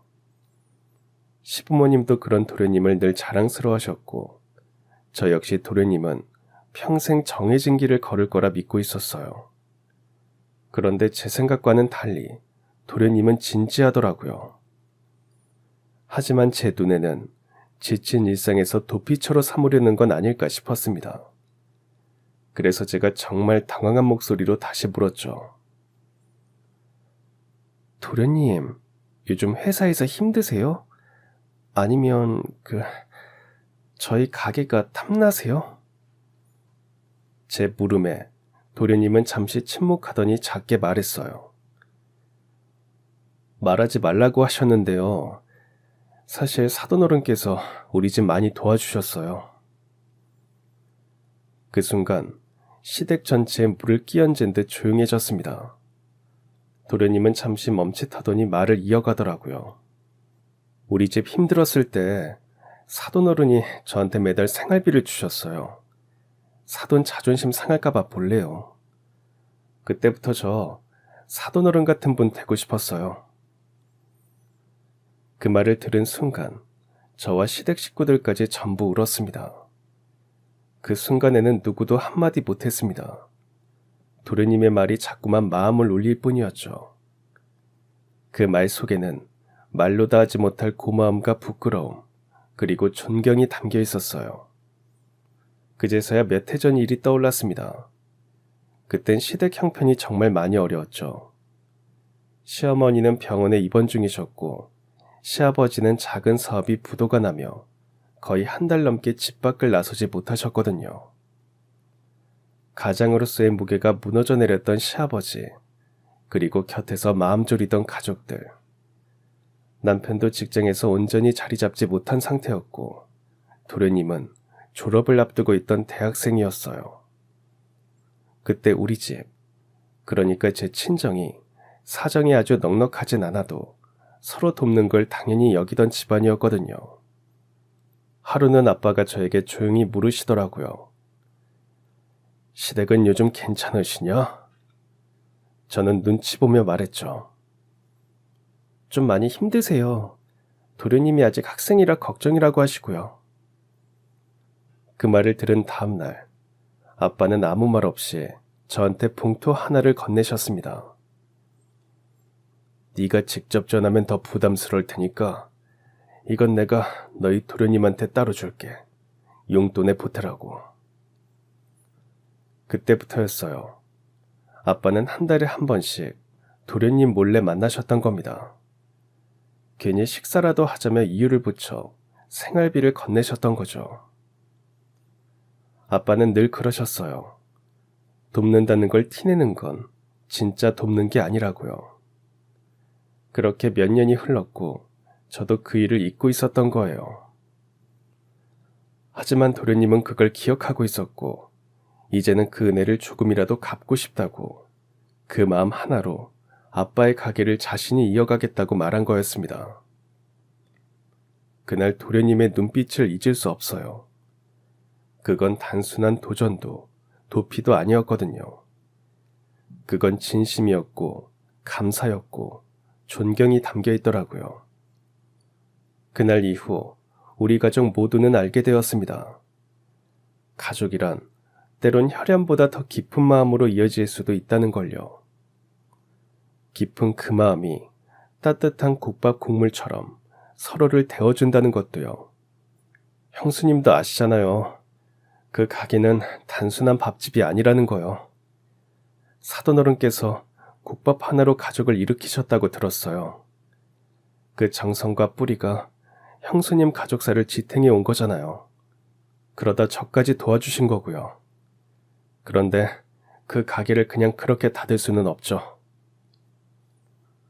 도련님의 그 말에 가슴이 먹먹해졌습니다. 아빠의 가게가 가진 무게를 가족이 아닌 도련님이 이렇게 깊이 이해하고 있다는 것에 놀라기도 했고요.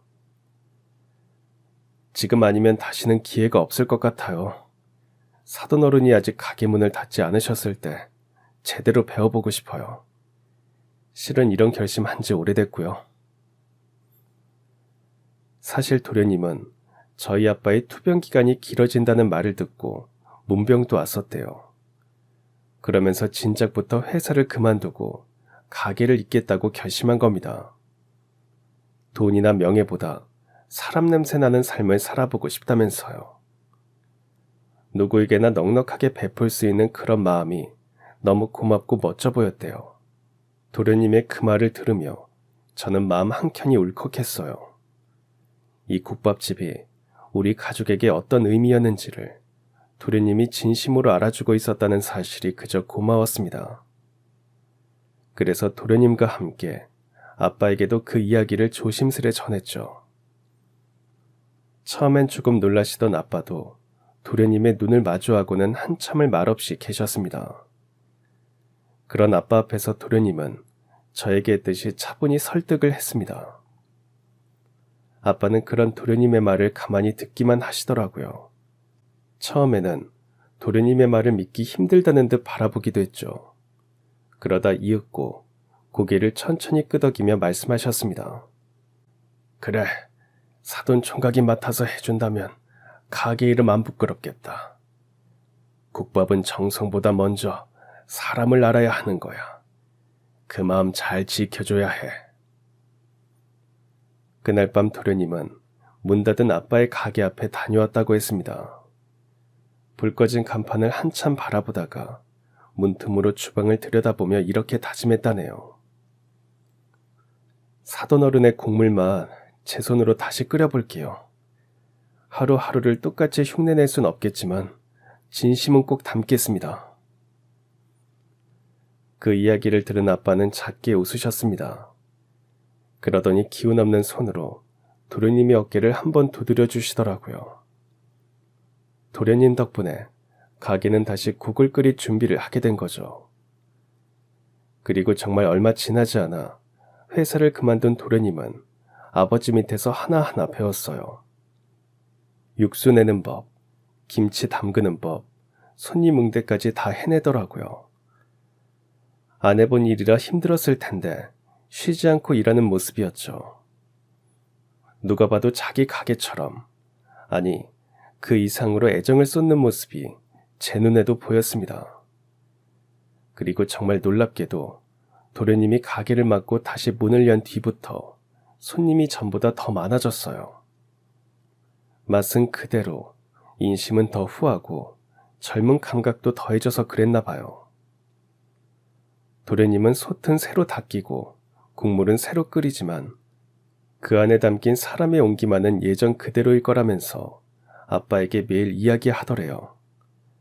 가게 일을 시작한 도련님은 그 약속을 지키기라도 하듯 매일 아침 가장 먼저 출근하고 가장 늦게 퇴근했습니다. 육수 냄비에 김이 오르기 전부터 주방을 닫고 가게 문을 닫은 뒤에는 홀 바닥까지 손으로 밀며 닦았다고 하더라고요.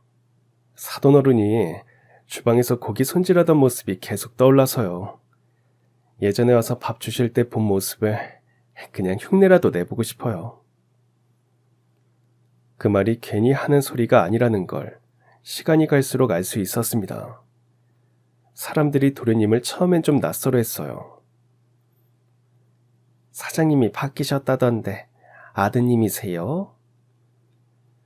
손님의 물음에 도련님은 웃으면서 그러더래요. 아니요, 사이 동생입니다. 그냥 아버지 같은 분 가게니까 제가 맡았습니다. 도련님은 그 말끝마다 꼭 아버지 같은 분이라 표현한다고 하더라고요. 그게 도련님의 진심이었던 거죠. 그렇게 계절이 한 바퀴 돌 무렵 단골 손님들도 다시 돌아오셨습니다. 가게에 오면 누가 주문을 먼저 했든 아빠가 했던 것처럼 따뜻한 보리차부터 놓여지고 김치 한 접시는 꼭 덤처럼 내어주는 도련님의 인심이 사람들 마음에 스며든 거죠. 이 집 김치는 왜 이리 맛있어요? 입에 맞으세요? 배운 대로 제가 담그긴 했는데 그래도 저희 아버지 손맛 따라가려면 멀었죠. 말은 그렇게 해도 그 김치가 왜 맛있는지는 저도 알겠더라고요.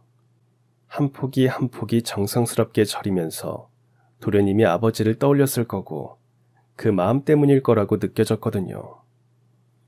어느 날은 이런 일도 있었어요. 점심시간이 지나서 한 아주머니가 헐레벌떡 가게에 들어오셨대요.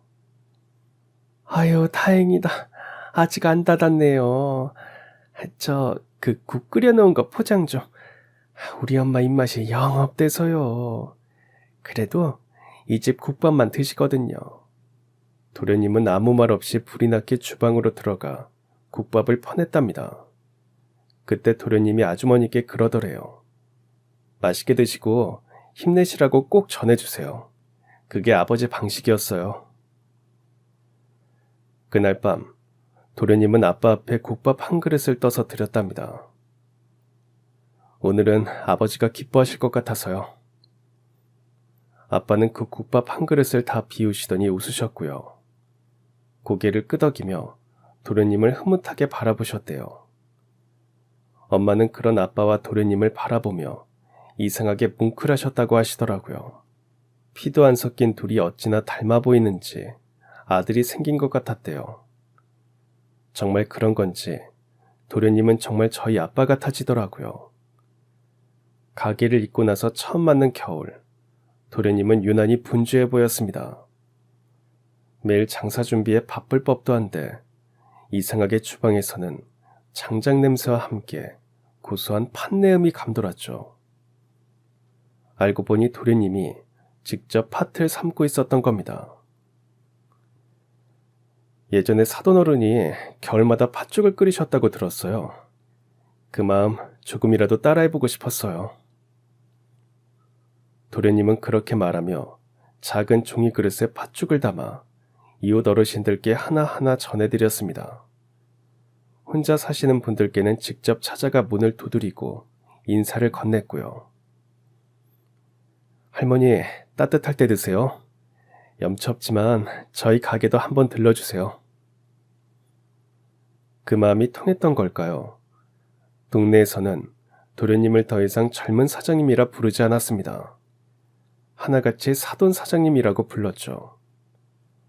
처음엔 어색하게 느껴지던 그 호칭도 이제는 가게 간판보다 더 따뜻한 이름처럼 느껴지더라고요. 그렇게 도련님은 이름 없는 작은 국밥집을 다시 살려냈습니다. 허름했던 간판도 삐걱거리던 문도 그대로였지만 그 속엔 사람의 온기가 깃들어 있었던 거죠. 도련님은 저에게도 말하곤 했습니다. 저는 요리를 배운 적도 없고 장사를 해본 적도 없어요. 다만 이 자리를 지키셨던 사돈어른의 마음만큼은 흉내내고 싶었습니다. 그분이 하셨던 것처럼 사람을 먼저 보고 따뜻함을 먼저 내어주는 그런 장사를 해보고 싶었어요. 그 말에 저는 울컥했죠.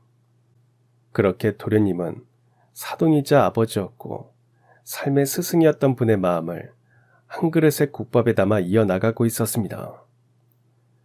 계절이 바뀌고 시간이 흘러도 그 온기는 여전히 사람들 마음속에 남아있었던 거죠. 그리고 그 가게는 따뜻한 인심과 맛을 모두가 기억하는 가게가 되었죠. 저는 요즘도 가끔 가게에 가서 도련님의 등을 보며 생각합니다.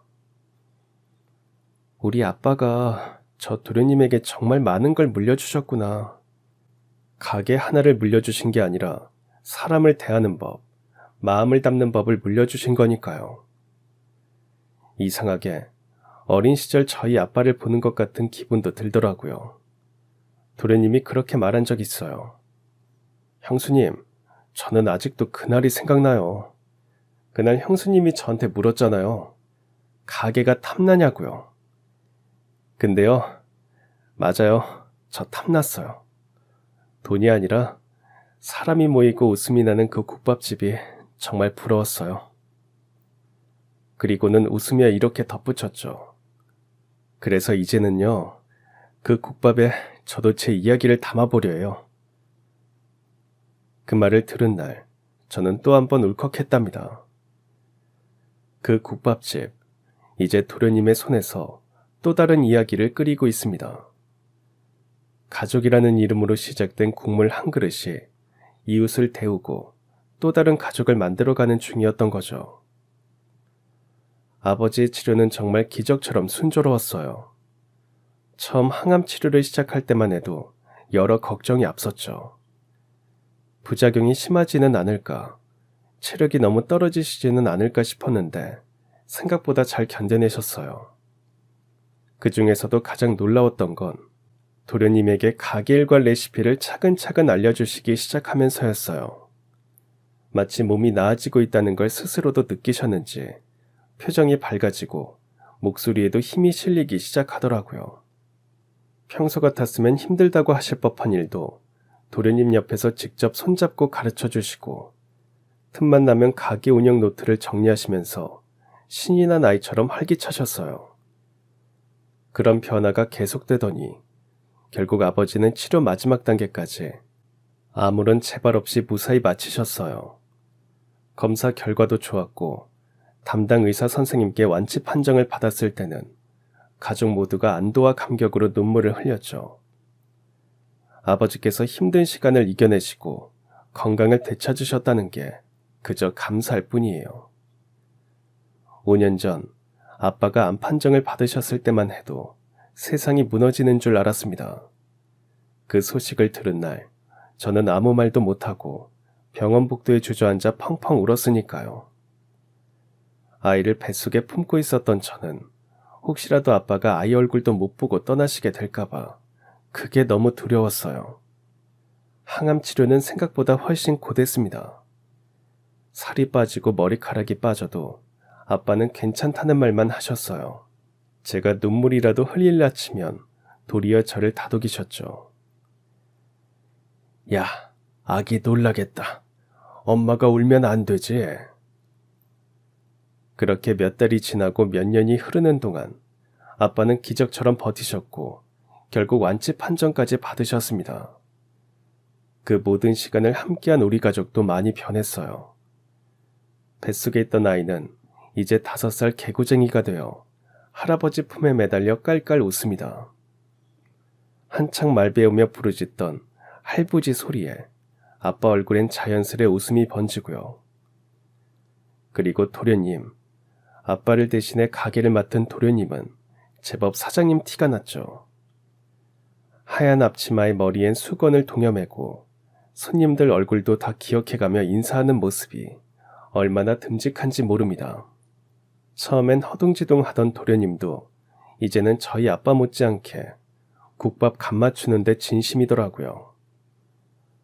5년, 길다면 긴 시간이고 짧다면 짧은 시간이었죠. 하지만 우리 가족에겐 참 많은 걸 바꿔놓은 시간이었습니다. 삶과 죽음 사이에서 흔들리던 시간 끝에 다시 웃을 수 있게 해준 이 평범한 오늘이 그저 감사할 뿐입니다. 그리고 아빠는 그런 도련님께 식당을 정식으로 넘기셨습니다. 이제는 사돈 총각이 다 맡아서 해도 되겠어. 나는 몸 다 나았으니 놀러 다닐래. 나도 비행기도 타보고 풍경 좋은 데도 가보면서 살래. 아빠의 말에 그러시라고 하더니 도련님은 가게 일을 너무 잘 해냈습니다. 아빠의 식당을 체인으로 키워서 큰 부자가 되더라고요. 여전히 매달 수익의 일정 부분을 아버지께 드리면서요. 저보다 더 효자라는 생각이 든다니까요. 제가 너무 무리하지 말라고 하면 웃으면서 대답합니다. 제 인생의 시작은 아버님이었으니까요. 늘 그렇게 말하죠. 저는 그런 도련님을 볼 때마다 가슴이 따뜻해져요. 가족이라는 게 꼭 피로만 이어지는 건 아니고 그 사람을 생각하는 마음, 그 진심이 가족을 만드는 거라는 걸 도련님이 보여줬거든요. 아마 아버지도 그런 마음이셨겠죠. 도련님 같은 사람이라면 가게를 물려줘도 좋겠다고 생각하셨을 거예요. 그리고 식당 본점은 지금도 언제나 사람들로 북적거려요. 그 안엔 사랑과 은혜가 가득 담겨 있답니다. 문을 열면 퍼지는 구수한 국물 냄새, 부지런한 손놀림, 그리고 손님 하나하나의 얼굴을 기억하며 반겨주던 젊은 사장님이 맞이해주는 곳이죠. 여전히 아빠의 식당처럼 마음 한쪽이 데워지는 느낌이 드는 곳을 만들어준 거예요. 손님이 오셔서 아, 여긴 단순한 식당이 아니구나. 그런 생각이 스칠 수 있게요. 그런 손님들에게 국밥집은 잠깐이나마 마음을 내려놓고 올 수 있는 공간이 됐답니다. 어느 날은 도련님이 저희 부모님 집까지 들러 말없이 따뜻한 미역국을 함께 주더래요. 그날은 저희 아빠가 완치 판정을 받고 처음으로 맞는 생신이었거든요. 그날 도련님이 끓여온 미역국은 평소보다 더 국물에 잡내 하나 없고 소고기가 넉넉하게 들어있더랍니다. 한 숟갈 떠 입에 넣는 순간 엄마는 아무 말도 못하고 눈물부터 흘리셨죠. 이렇게까지 챙겨줄 줄은 몰랐네 하시며 조용히 고개를 숙이셨답니다. 아빠도 괜히 머쓱한 듯 헛기침만 하셨대요. 그러고 말없이 숟가락을 들더니 도련님을 보며 빙긋 웃으셨고요.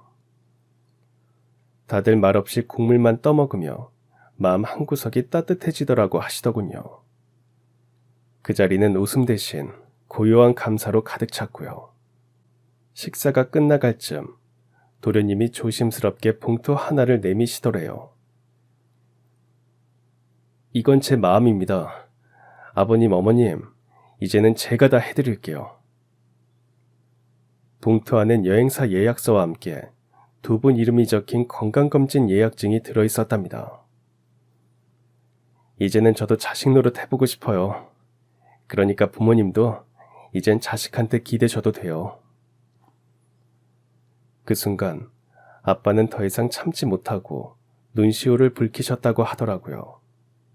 그리고 말없이 도련님의 손을 꼭 잡으셨답니다. 그래, 이제 진짜 우리 아들이구나. 그날 이후로 도련님은 그냥 사돈 총각이 아니라 우리 가족 모두가 인정한 진짜 아들이 되었습니다. 그리고 그때 제가 깨달았어요. 가족이라는 건 함께 울고 웃고 아픈 시간을 견뎌준 사람들이 함께 만들어가는 거라는 걸요. 이렇게 우리 가족은 다시 더 단단해졌습니다. 국밥 한 그릇의 따뜻함처럼 말이에요. 그날 이후로 우리 가족의 식탁엔 늘 도련님이 함께였어요. 명절이면 제일 먼저 도착해서 엄마 전 부치시는 걸 도와드리고 아빠와는 함께 산책도 다니며 웃음소리가 끊이질 않게 해주는 사람이었죠. 그런 도련님이 있어 우리 집은 늘 온기가 가득합니다. 요즘 아빠는 도련님 덕분에 새로운 취미를 찾으셨어요. 아침마다 동네 어르신들과 등산을 다니시고 사진도 배우고 계세요. 엄마는 친구분들과 꽃꽂이 수업에 다니시며 매일이 즐겁다고 하시고요. 그리고 그런 부모님의 일상을 조용히 챙기고 응원하는 사람, 바로 도련님이에요. 자식은 저보다 더 잘하고 있는 중입니다. 사람들이 그러더라고요. 세상에 이렇게 다정한 사돈이 또 어디 있냐고 말이죠. 그럴 때마다 저는 웃으며 말해요. 이젠 사돈 아니에요. 그냥 우리 가족이에요. 가끔 도련님이 그러세요. 국밥 한 그릇에 담긴 마음을 잊지 않을 거예요. 저도 마찬가지예요. 따뜻한 국밥 한 그릇에 우리 가족의 마음을 이어준 것처럼 앞으로도 그 따뜻함을 서로에게 나누며 살아가고 싶어요. 오늘도 본점 식당에선 그 국물 냄새가 골목 끝까지 퍼지겠죠. 누군가는 그 냄새에 이끌려 문을 열고 들어설 거고요. 그리고 아마 우리 가족이 나누었던 그 따뜻한 이야기의 한 페이지가 또 누군가의 마음에도 살며시 스며들었으면 좋겠어요. 그래, 여긴 그냥 식당이 아니야.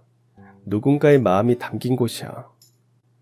그렇게 국밥 한 그릇이 전하는 사랑은 오늘도 계속됩니다. 그러니 여러분도 뜨끈한 국밥처럼 정을 품고 나누며 사시길 바랍니다. 그러다 보면 모두가 따뜻하고 뜨끈해지지 않을까요? 모두가 든든한 세상이 오면 좋을 것 같잖아요. 그렇죠? 그럼 지금까지 사연 들어주셔서 감사합니다. 사연이 재밌으셨다면 구독과 좋아요 부탁드려요. 감사합니다. 안녕히 계세요.